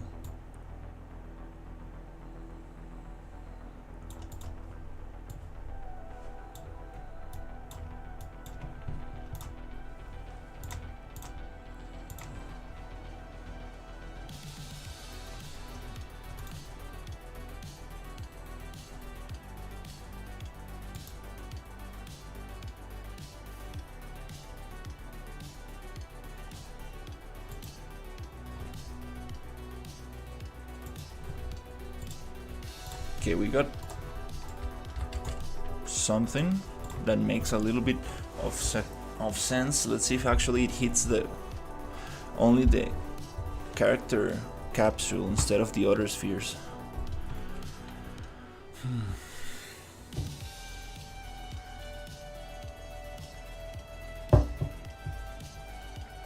Yes, it worked. Beautiful. It's yes. Yes, we learned something.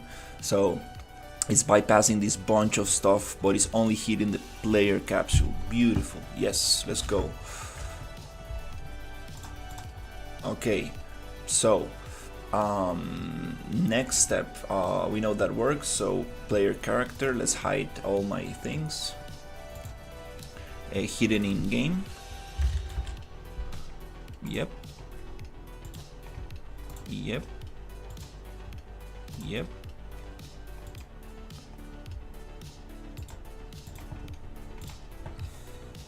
That's awesome. That's the first step. Let's go. Oh my god, this is so nice.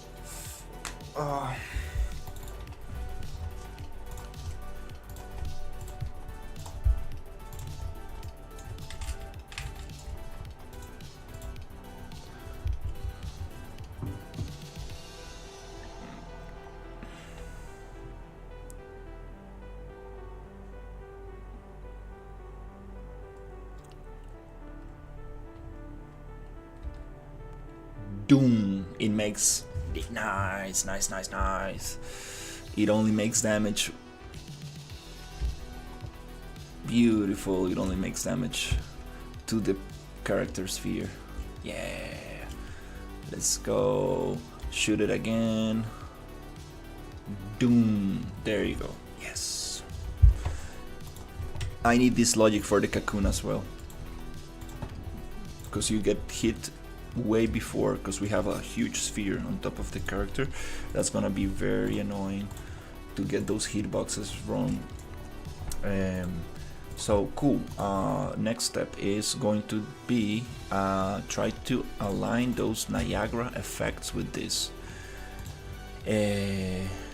Maybe I was not doing it wrong. Maybe I was getting the right thing.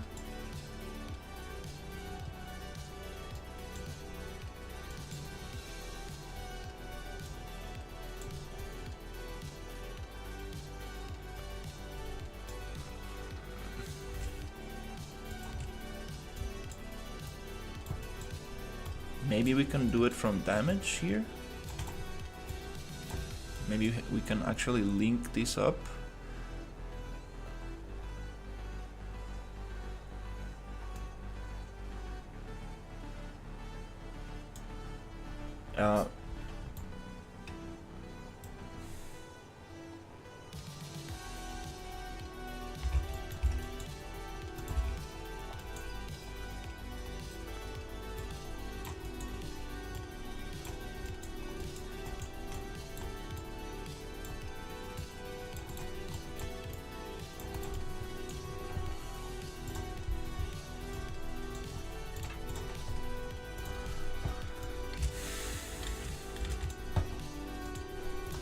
Nice. In this case it worked. On the fish it didn't work that way, but we found another solution.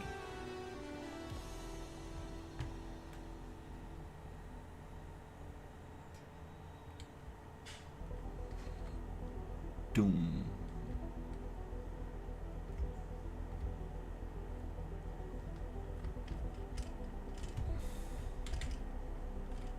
Okay, we need to do some math in here.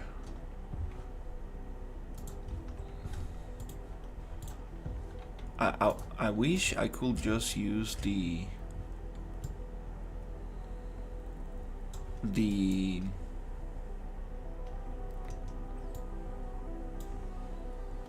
timeline for the Niagara, but it just doesn't like to do it like that way. So it's 5 seconds from 1000 to 10,000.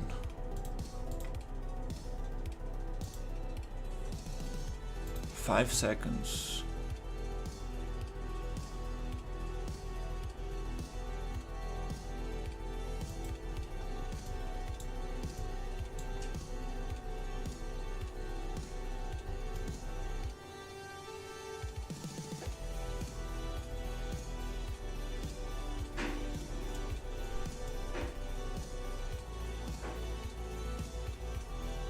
Oh, we don't need this one. It's already, it spawns at 1000. It spawns at 1000. Next one, it's 15,000. We're gonna simplify this a little bit, and then we can get it a little bit more detailed. Okay, let me think about this. So 5 seconds.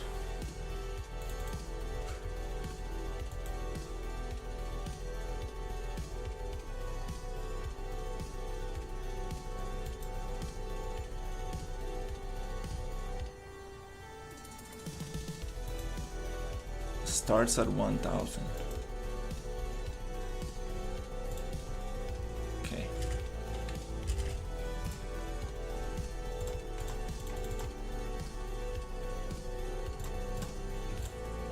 $2,000 per second.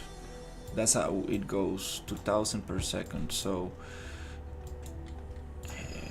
delay 1 second. We add 2,000.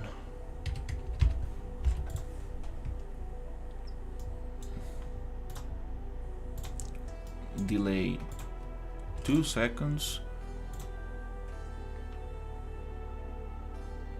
We add 4,000.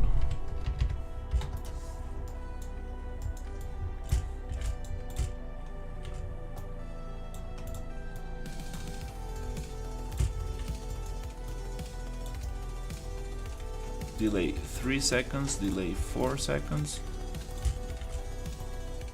delay 5 seconds. We add 6,000, 8,000.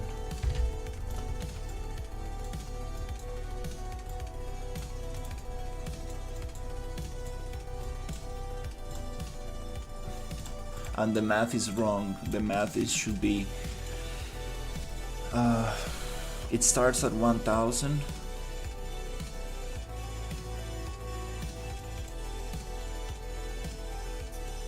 Wow, this is so confusing.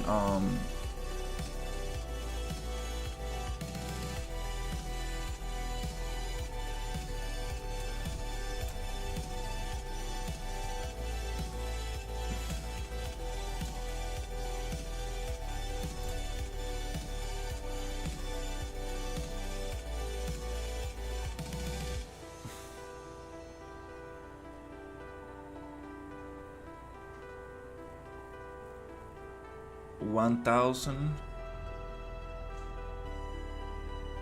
Then we are at 3,000, 5,000,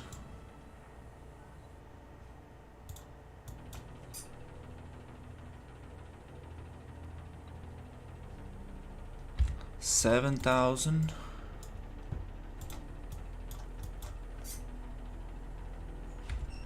9,000,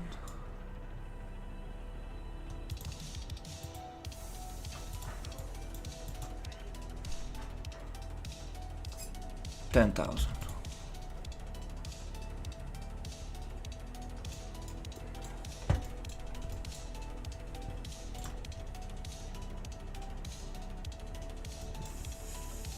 Three, 5, 7, 9, 10.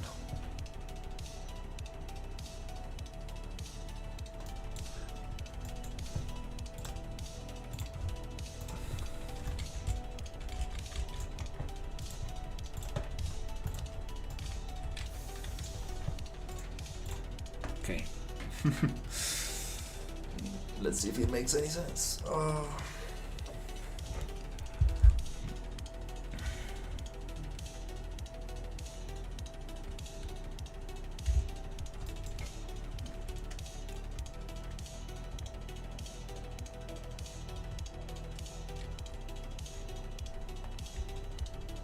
I do see. Yep, I do see the fire.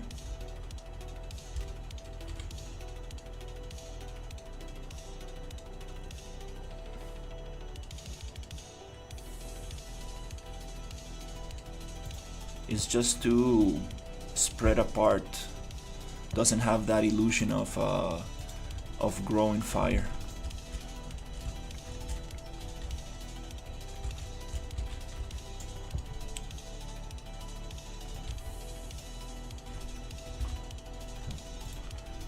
It doesn't have that illusion of growing fire. So let's see the values visually and see what are good values for this.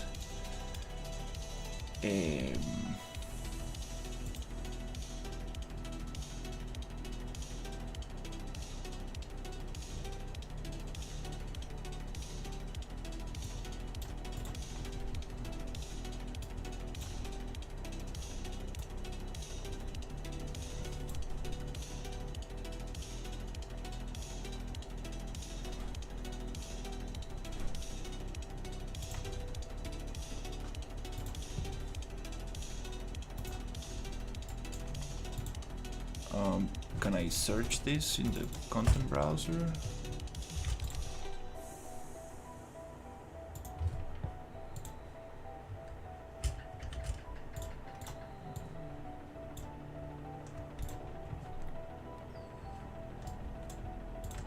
No, this is not the way.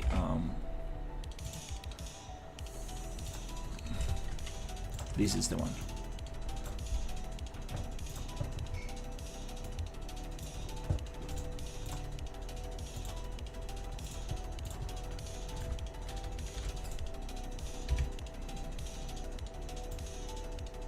So let's see if we can find some good values for this.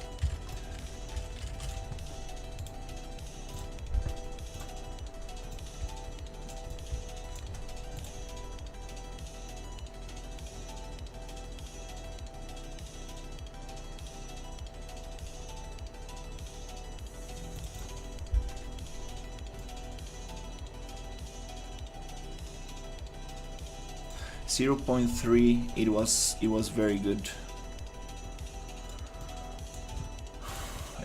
Each point of a second, it used to look very nice.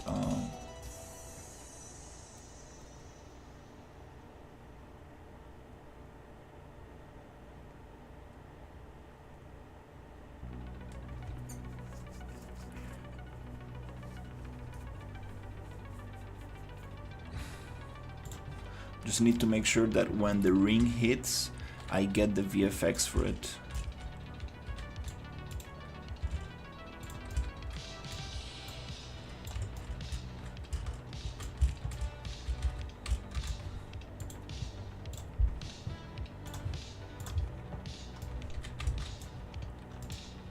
Let's see.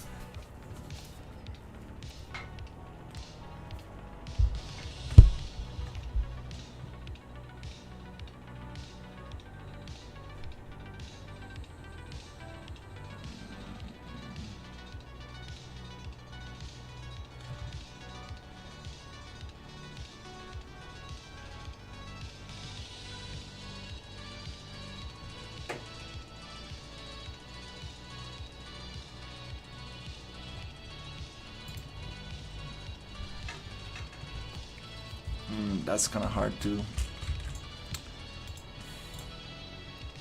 calculate.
I wish I could just use this timeline. That would be perfect. Just right there. Right here.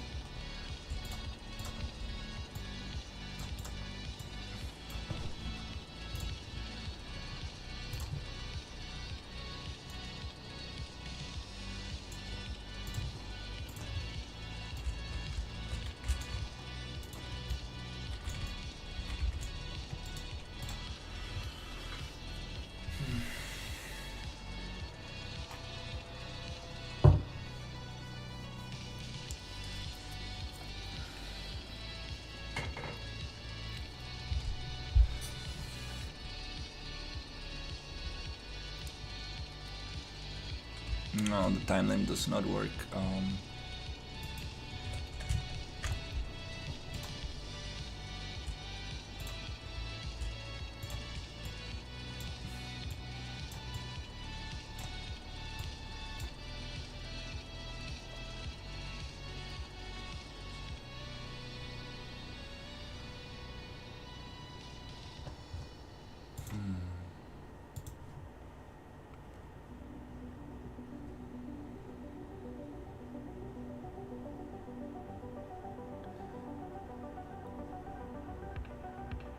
The funny thing that this large radius values are not the same as the sphere values. These are different, so it's not gonna match just like that.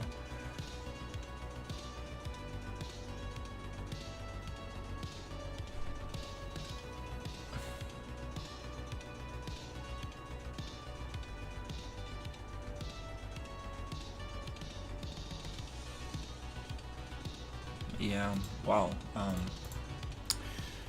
Hmm.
Yeah, this is too crazy.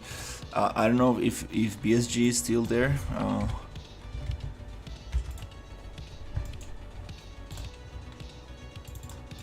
I need to make this float parameter go up without a timeline. Really have no clue how to do it. I kind of like the effect that I'm getting here, like kind of like frame by frame, like growing, but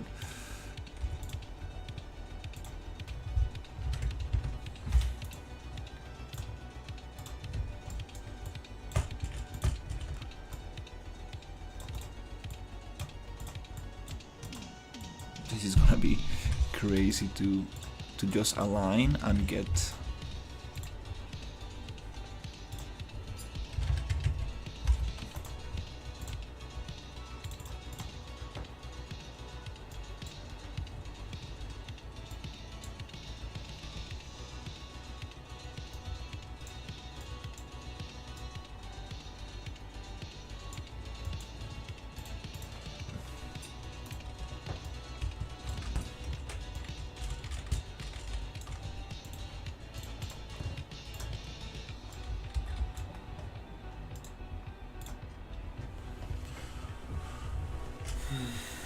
Get to work.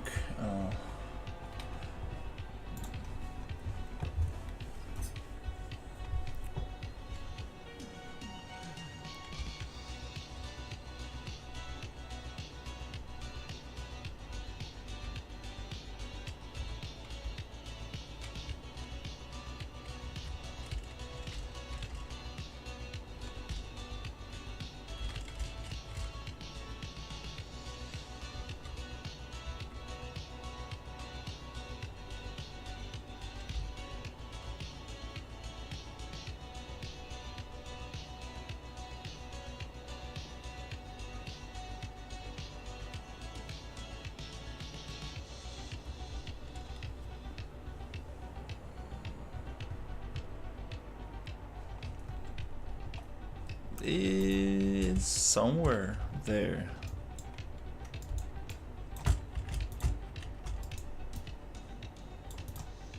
Again, I cannot use the same float for these two things because it just behaves differently.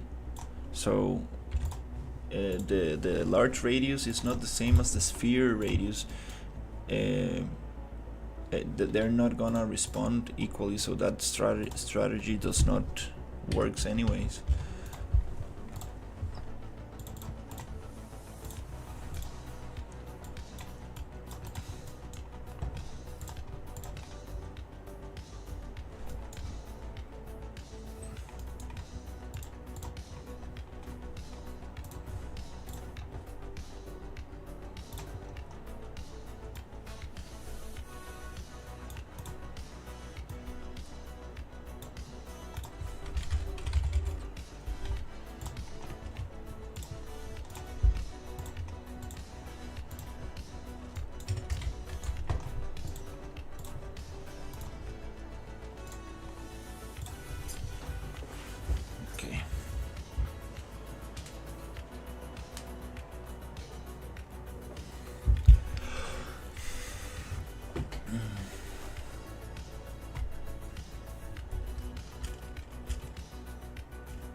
Let's see.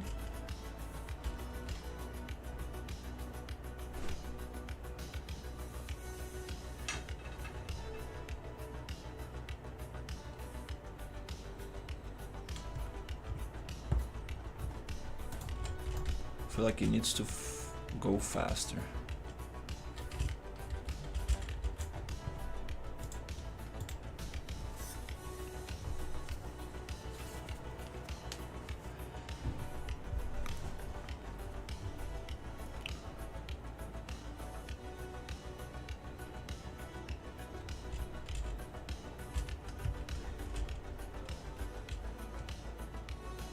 Oh yeah, it needs to go way faster.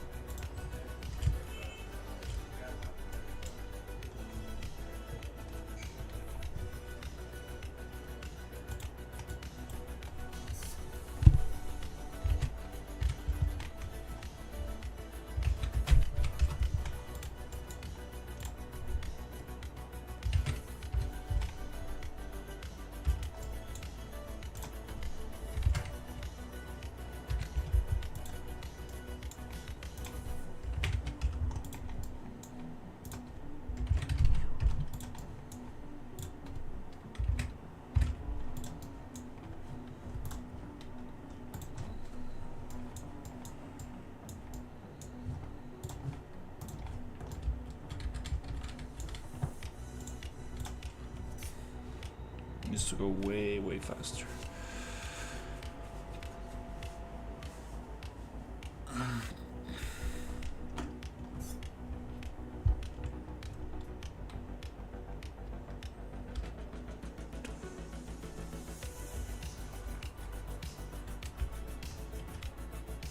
Almost there, actually. Not that bad.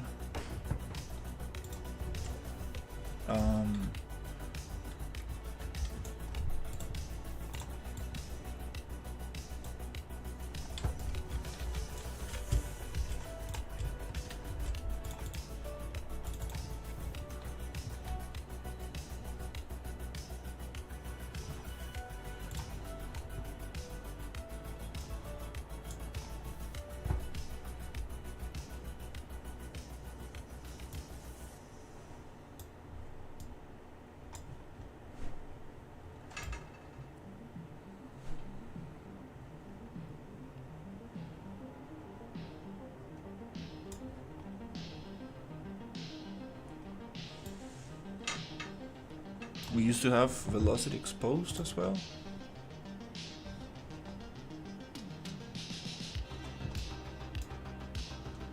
Look at this, large radius is no longer exposed.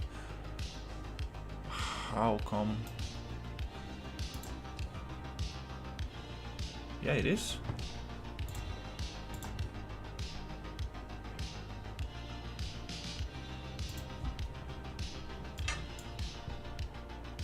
Oh, it is here. It is up here. Okay.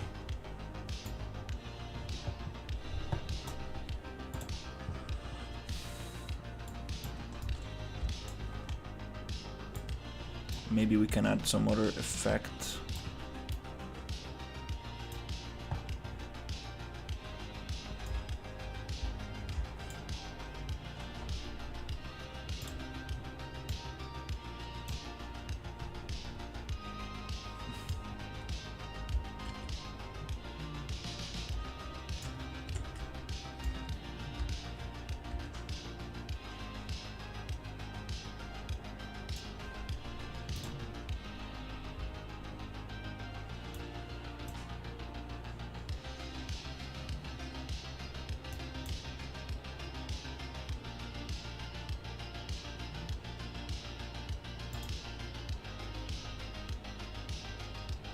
Flip book play speed. What if we increase that as well?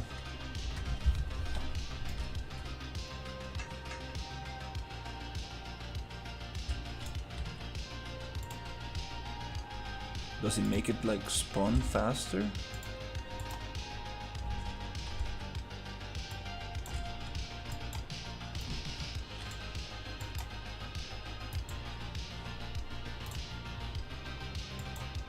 I think.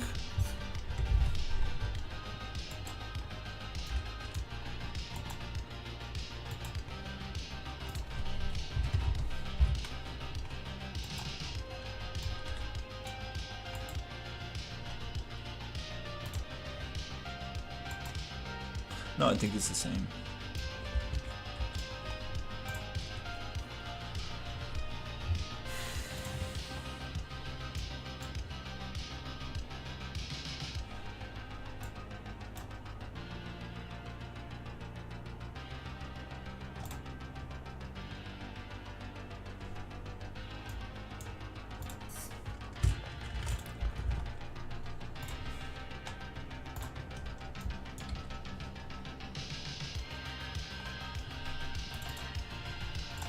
Okay, let's add this one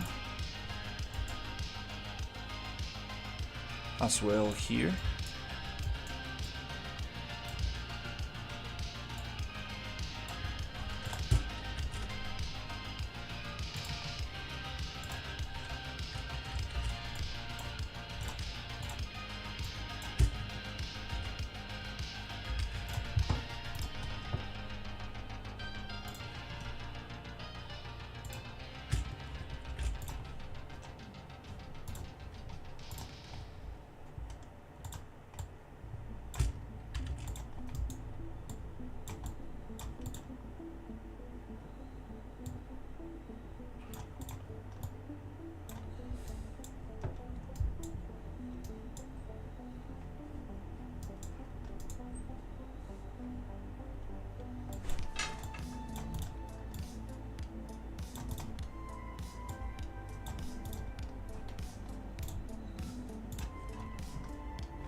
So this is starts at 1.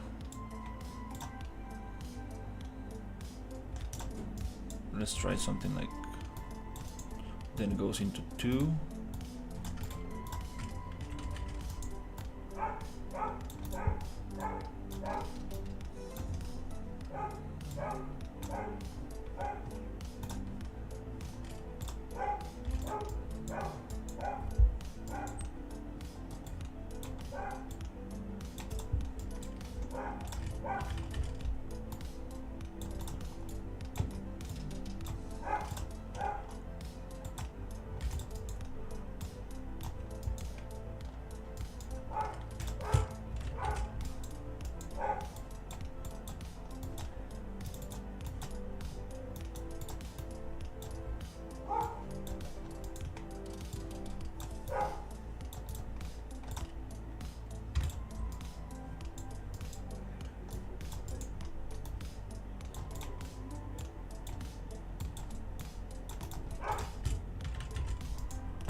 That's a good size.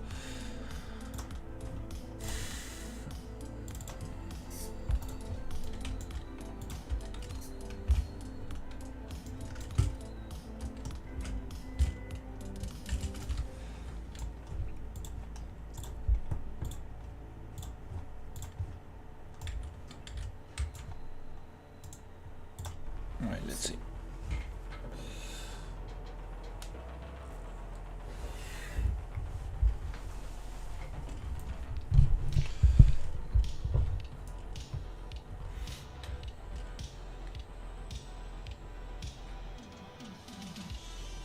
Oh wow.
Still goes too slow.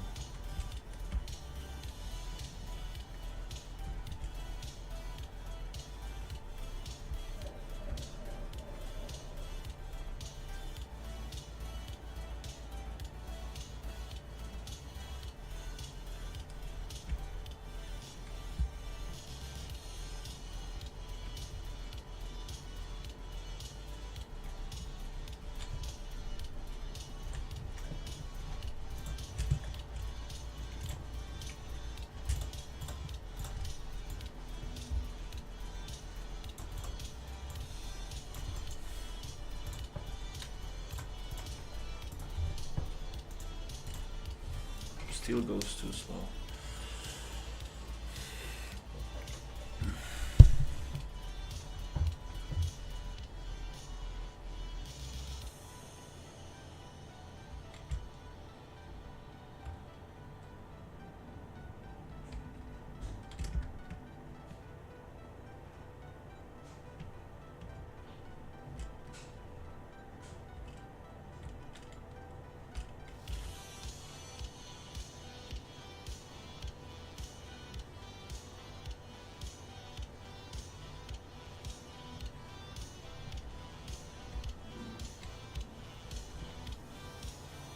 Yeah, I need.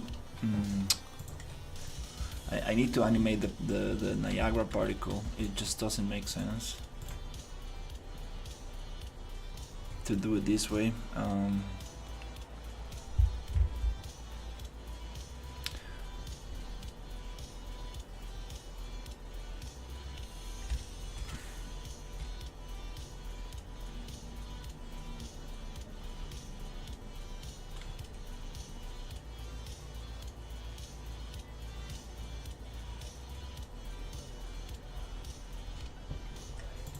And from the player perspective, it's very hard to tell.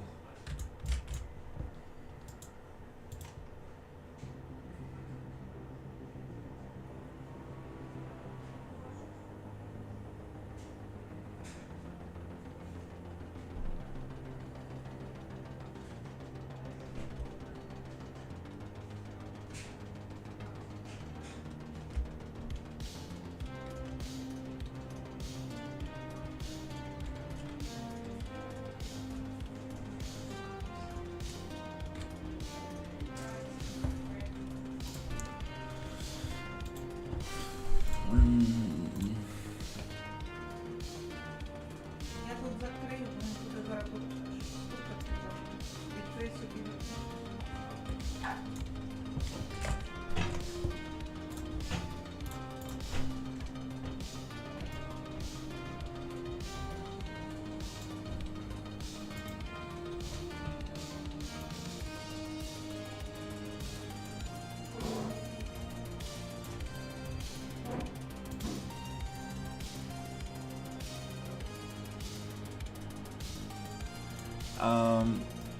Yeah. No, this is not.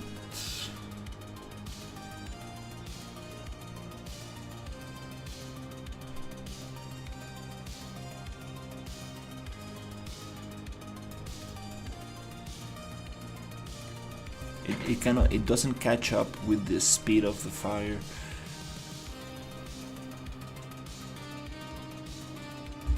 Mm-hmm.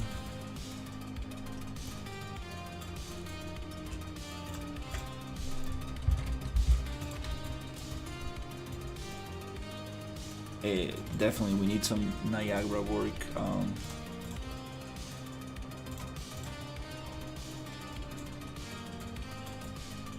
To get this going.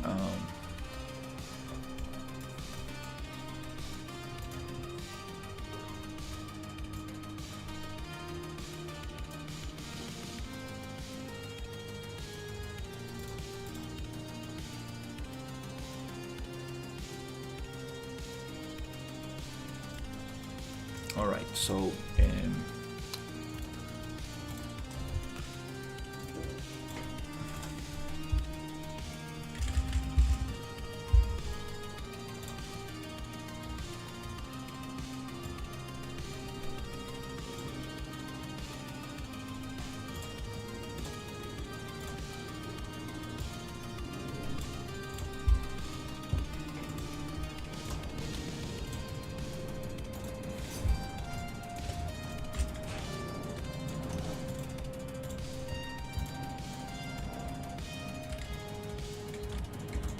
For now, let's forget about the Niagara particles for a bit. That's something I will need to figure out.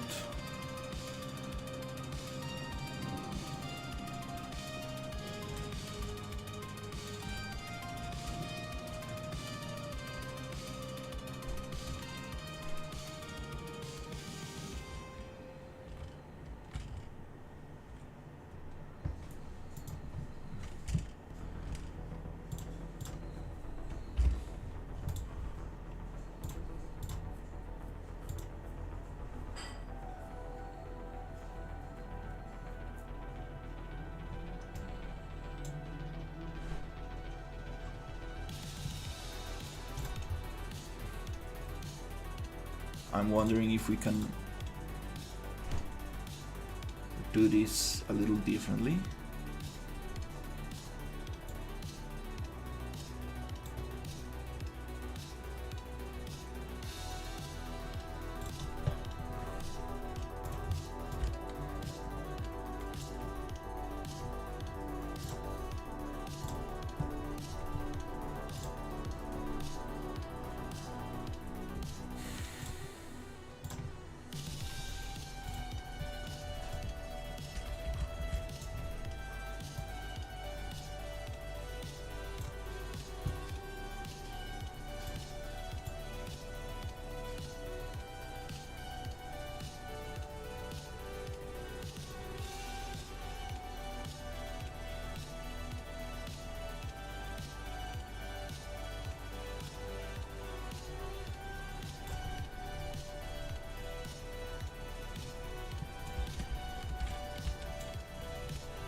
That also kind of works. No, but no, we need to do cylinder.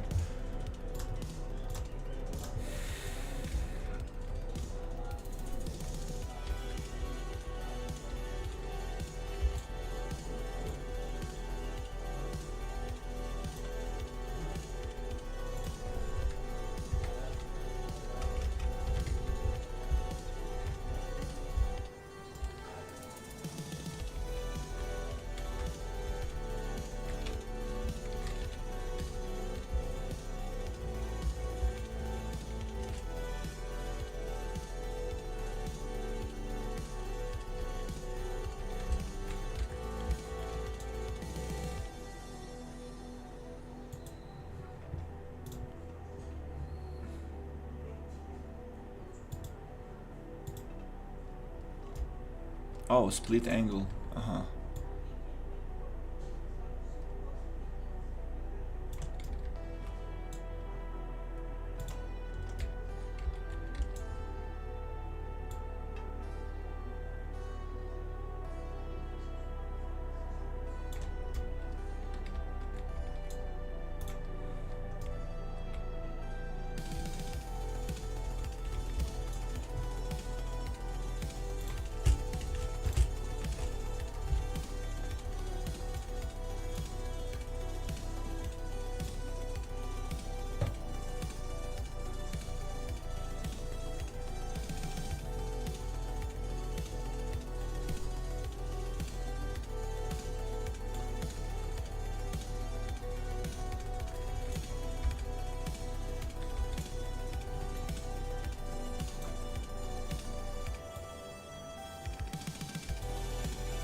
Well, that's kind of like the best I can get it for now.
Okay, that's one way to do it.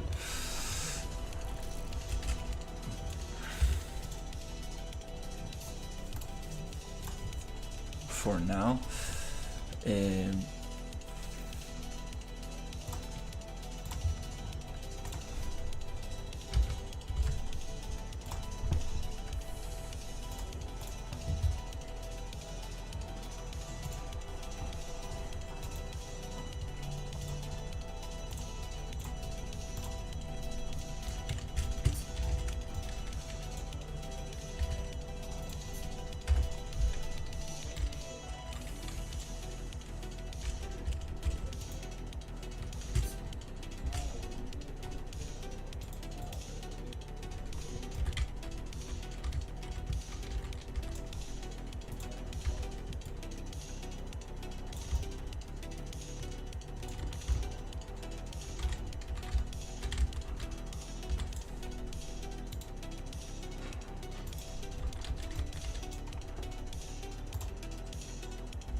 Oh, it's the same cylinder. Oops. Control B. We could probably use the same. Yeah, no problem.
Okay, let's get the scale.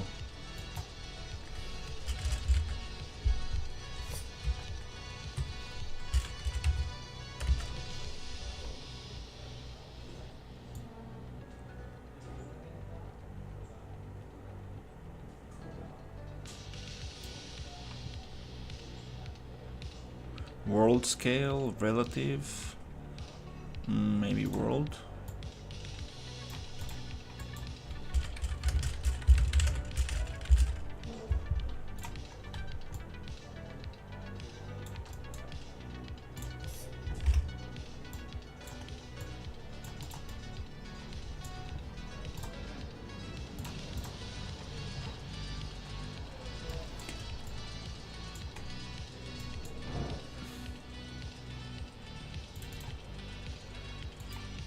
It starts at 1000.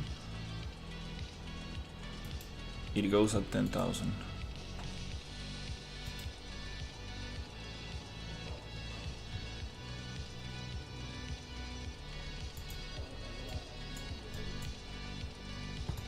This is 1. So maybe if we divide,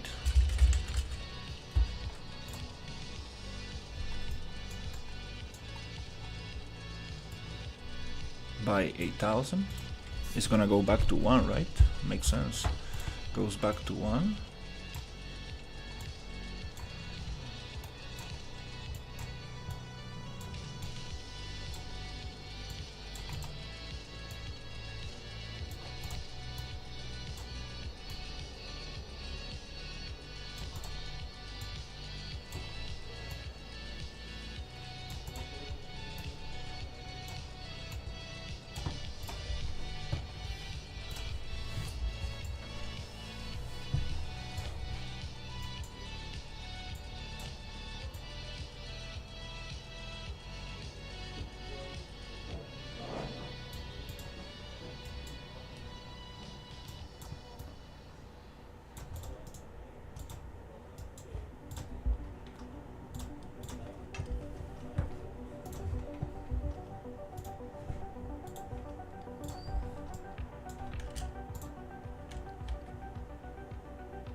Yeah, let's probably do it this way for now, because I don't really know how to deal with Niagara particles.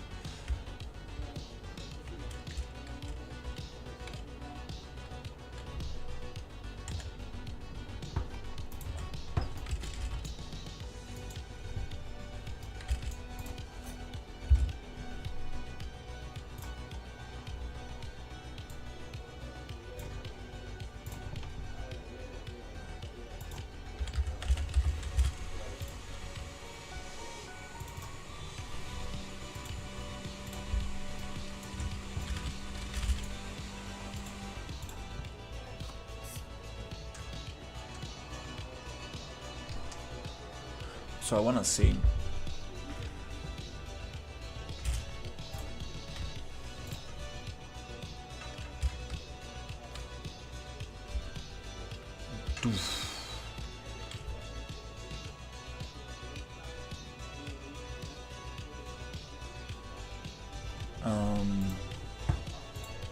That divide, it doesn't really help.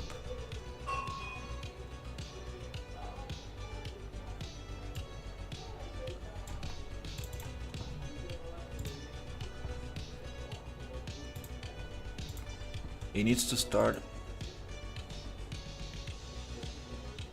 at 1000.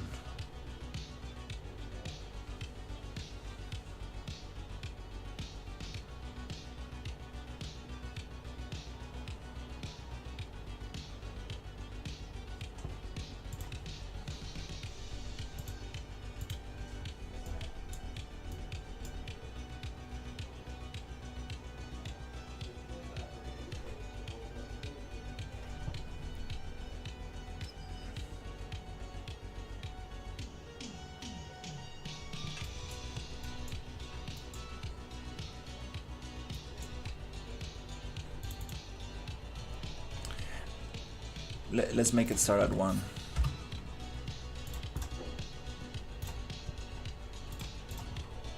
I think that thing really adds more, make things way more complicated.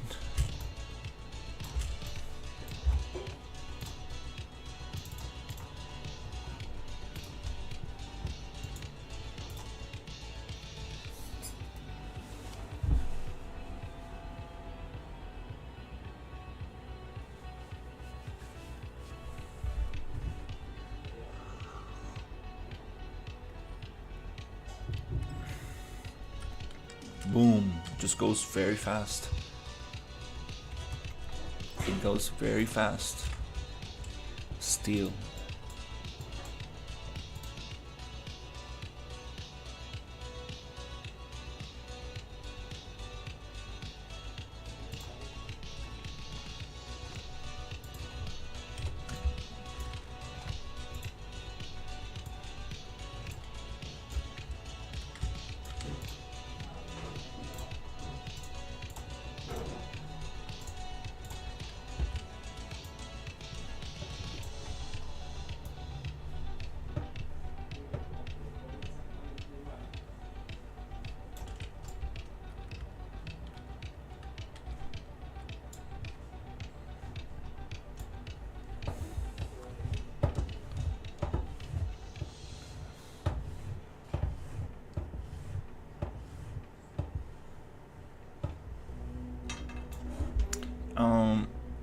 Is there a way to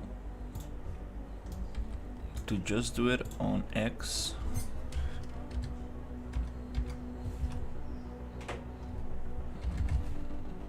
On Y?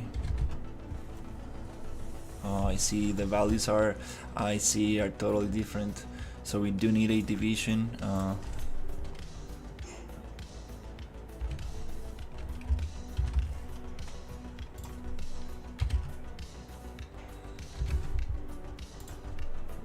Yeah, we do need a division. Huh. Alright.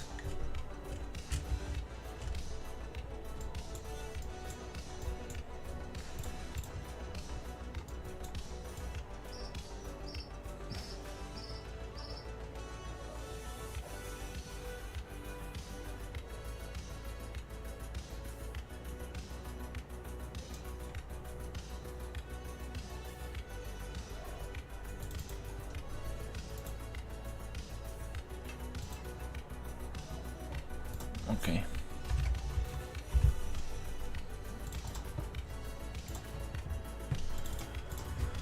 Oh, wow. Uh,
to 10,000.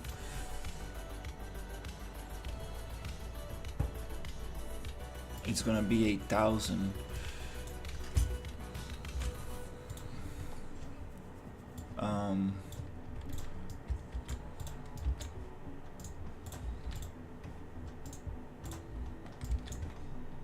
What if we put 8,000 here? That's too big. What's the value we need? 10?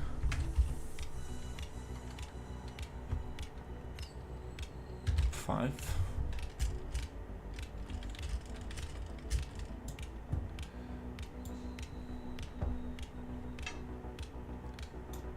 Ten. No more than 10. Okay.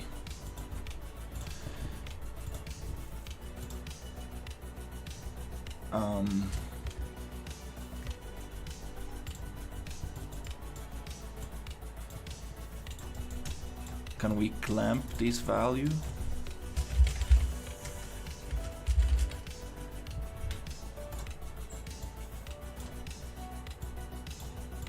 Does it work like that? Clamp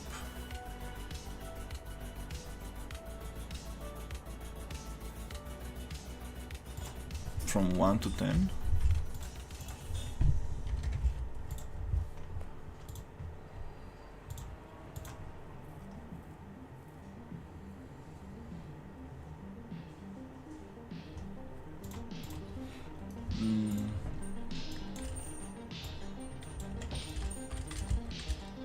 No, I don't think that's how it goes.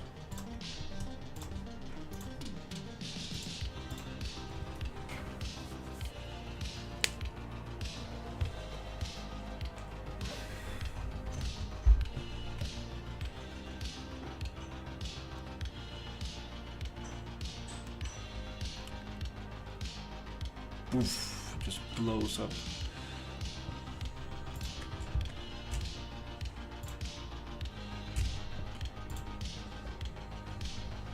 I need some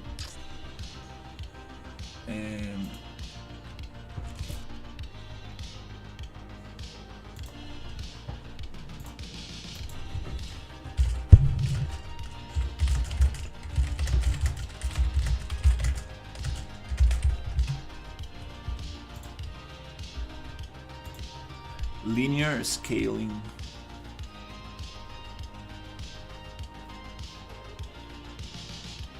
One to another range. This can be achieved using various methods depending on the needs type value you're working with.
lerp on normalized to range. Maybe that's the one?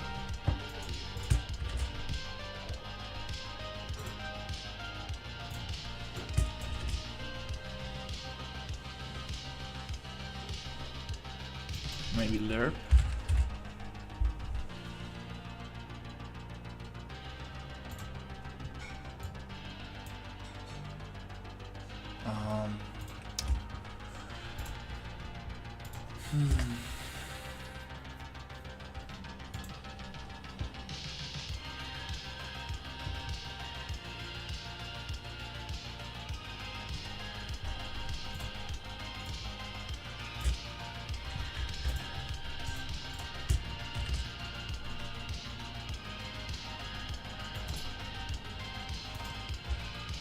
It's normalized, okay.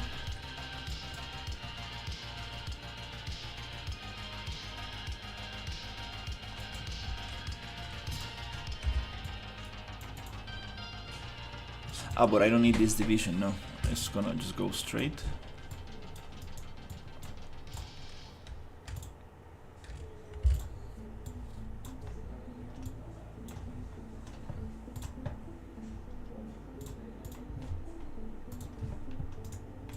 Let's see if that works.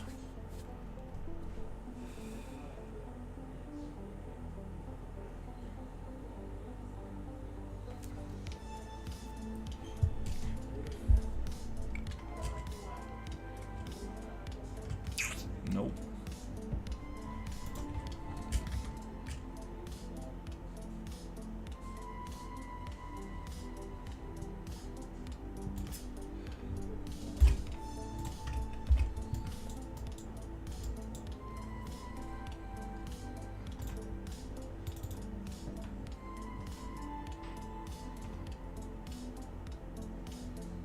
Let's try something different.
Maybe you don't get to see the effect because it's too high up.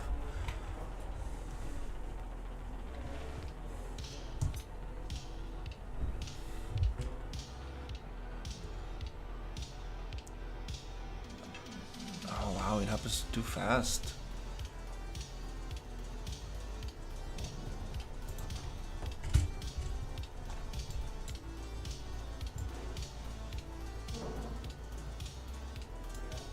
Mm. Uh-huh. I think that oh yeah, I think this is a problem. We are not updating.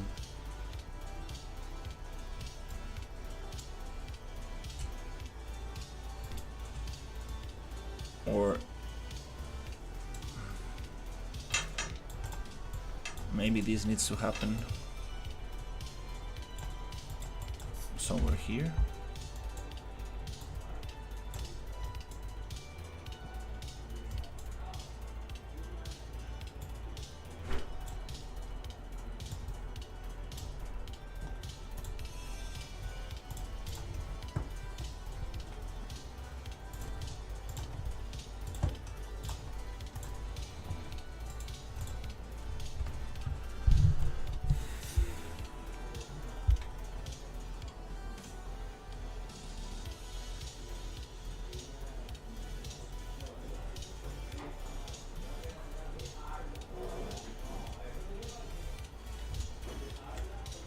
It's the same thing.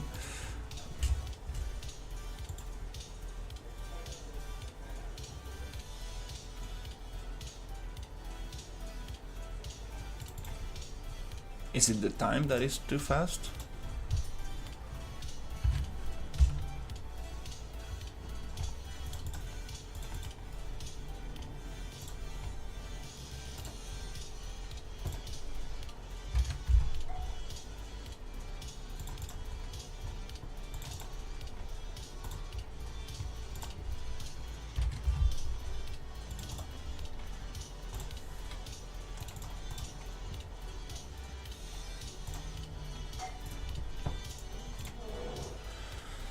Oof, it's getting too hot in here. Oh my god. Oh.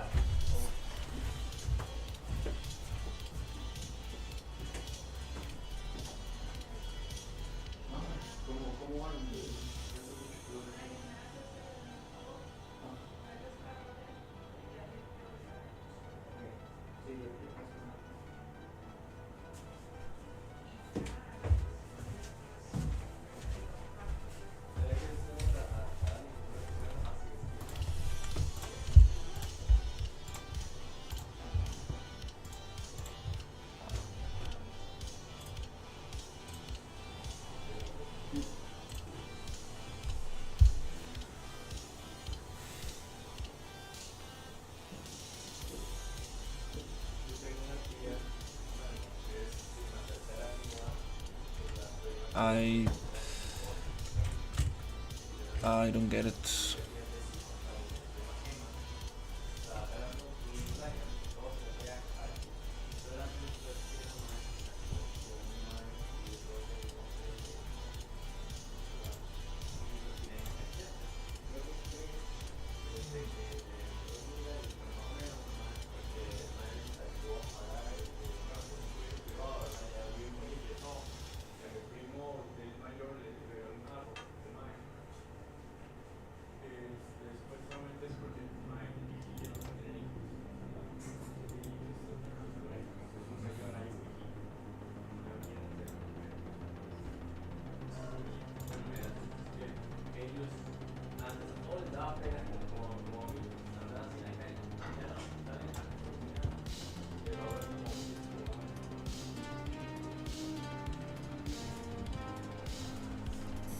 Um,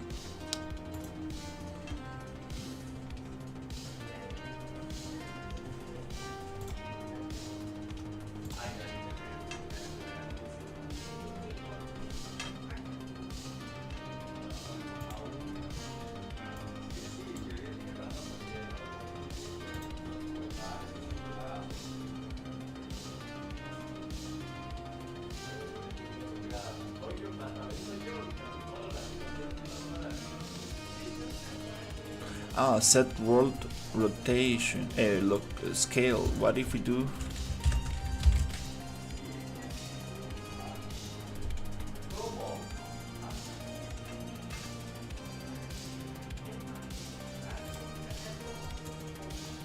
Let's try with relative.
Let's try this out.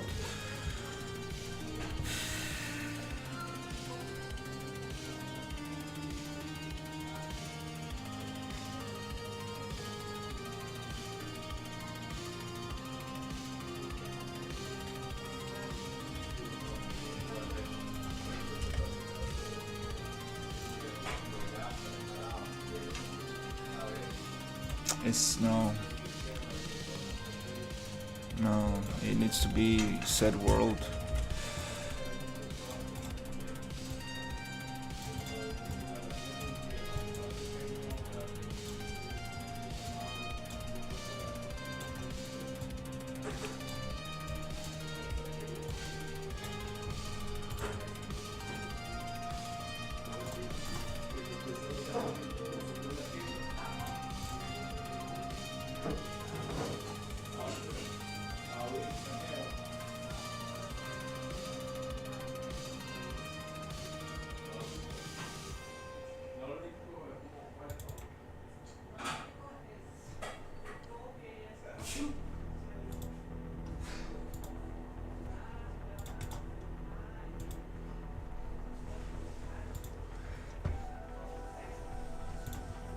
Yep, I have no clue.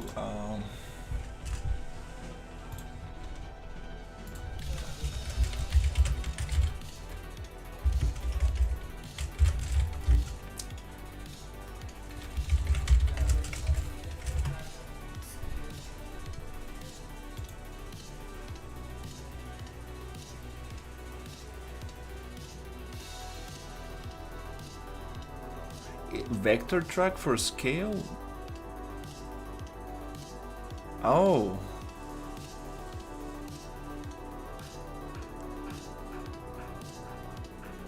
It says that we need a vector track.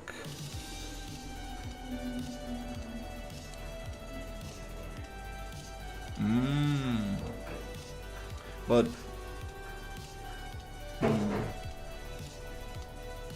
I don't really think that's the issue. Because if we split, it's gonna use float.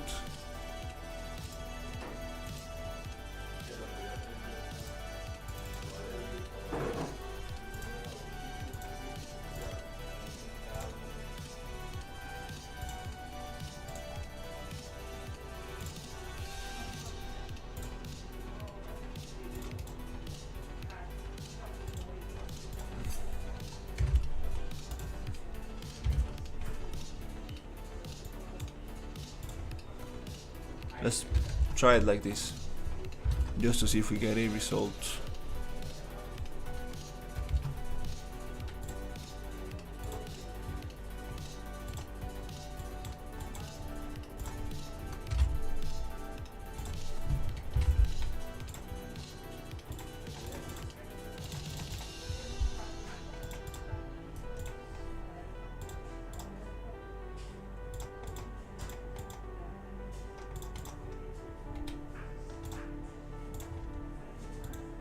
Zero one. Time 15:10.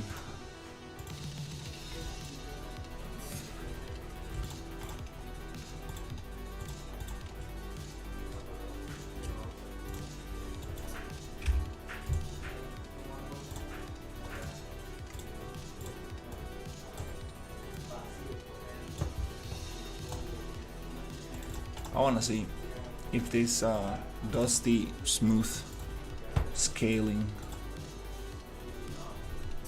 I don't think it has anything to do. I think it's just gonna jump.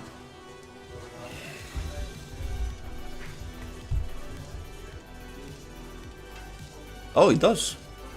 Okay, good job. It works. Nice, good job, Google, finally. Yeah, it seems like it needs a vector. It needs a direction, like 2 points.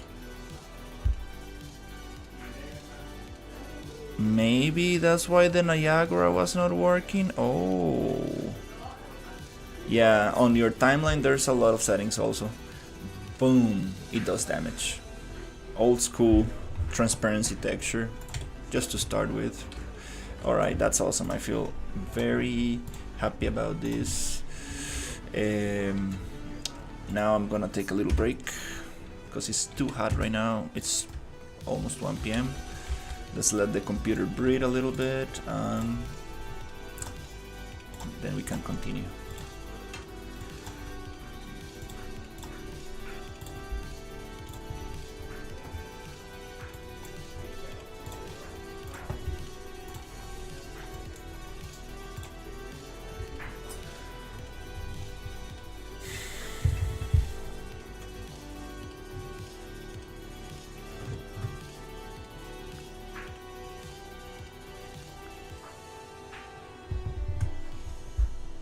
It does the damage. Nice.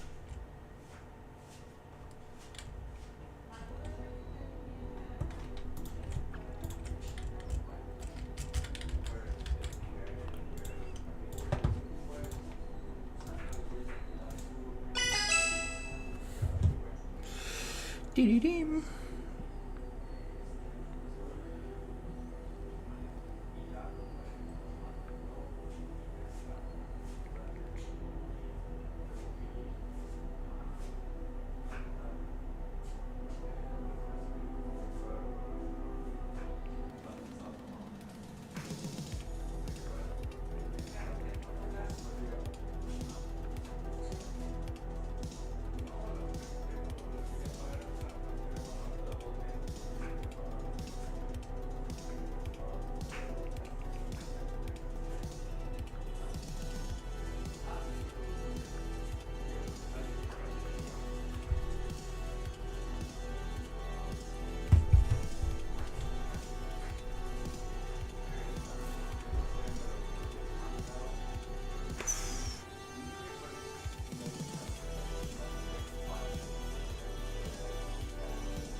That's a good start.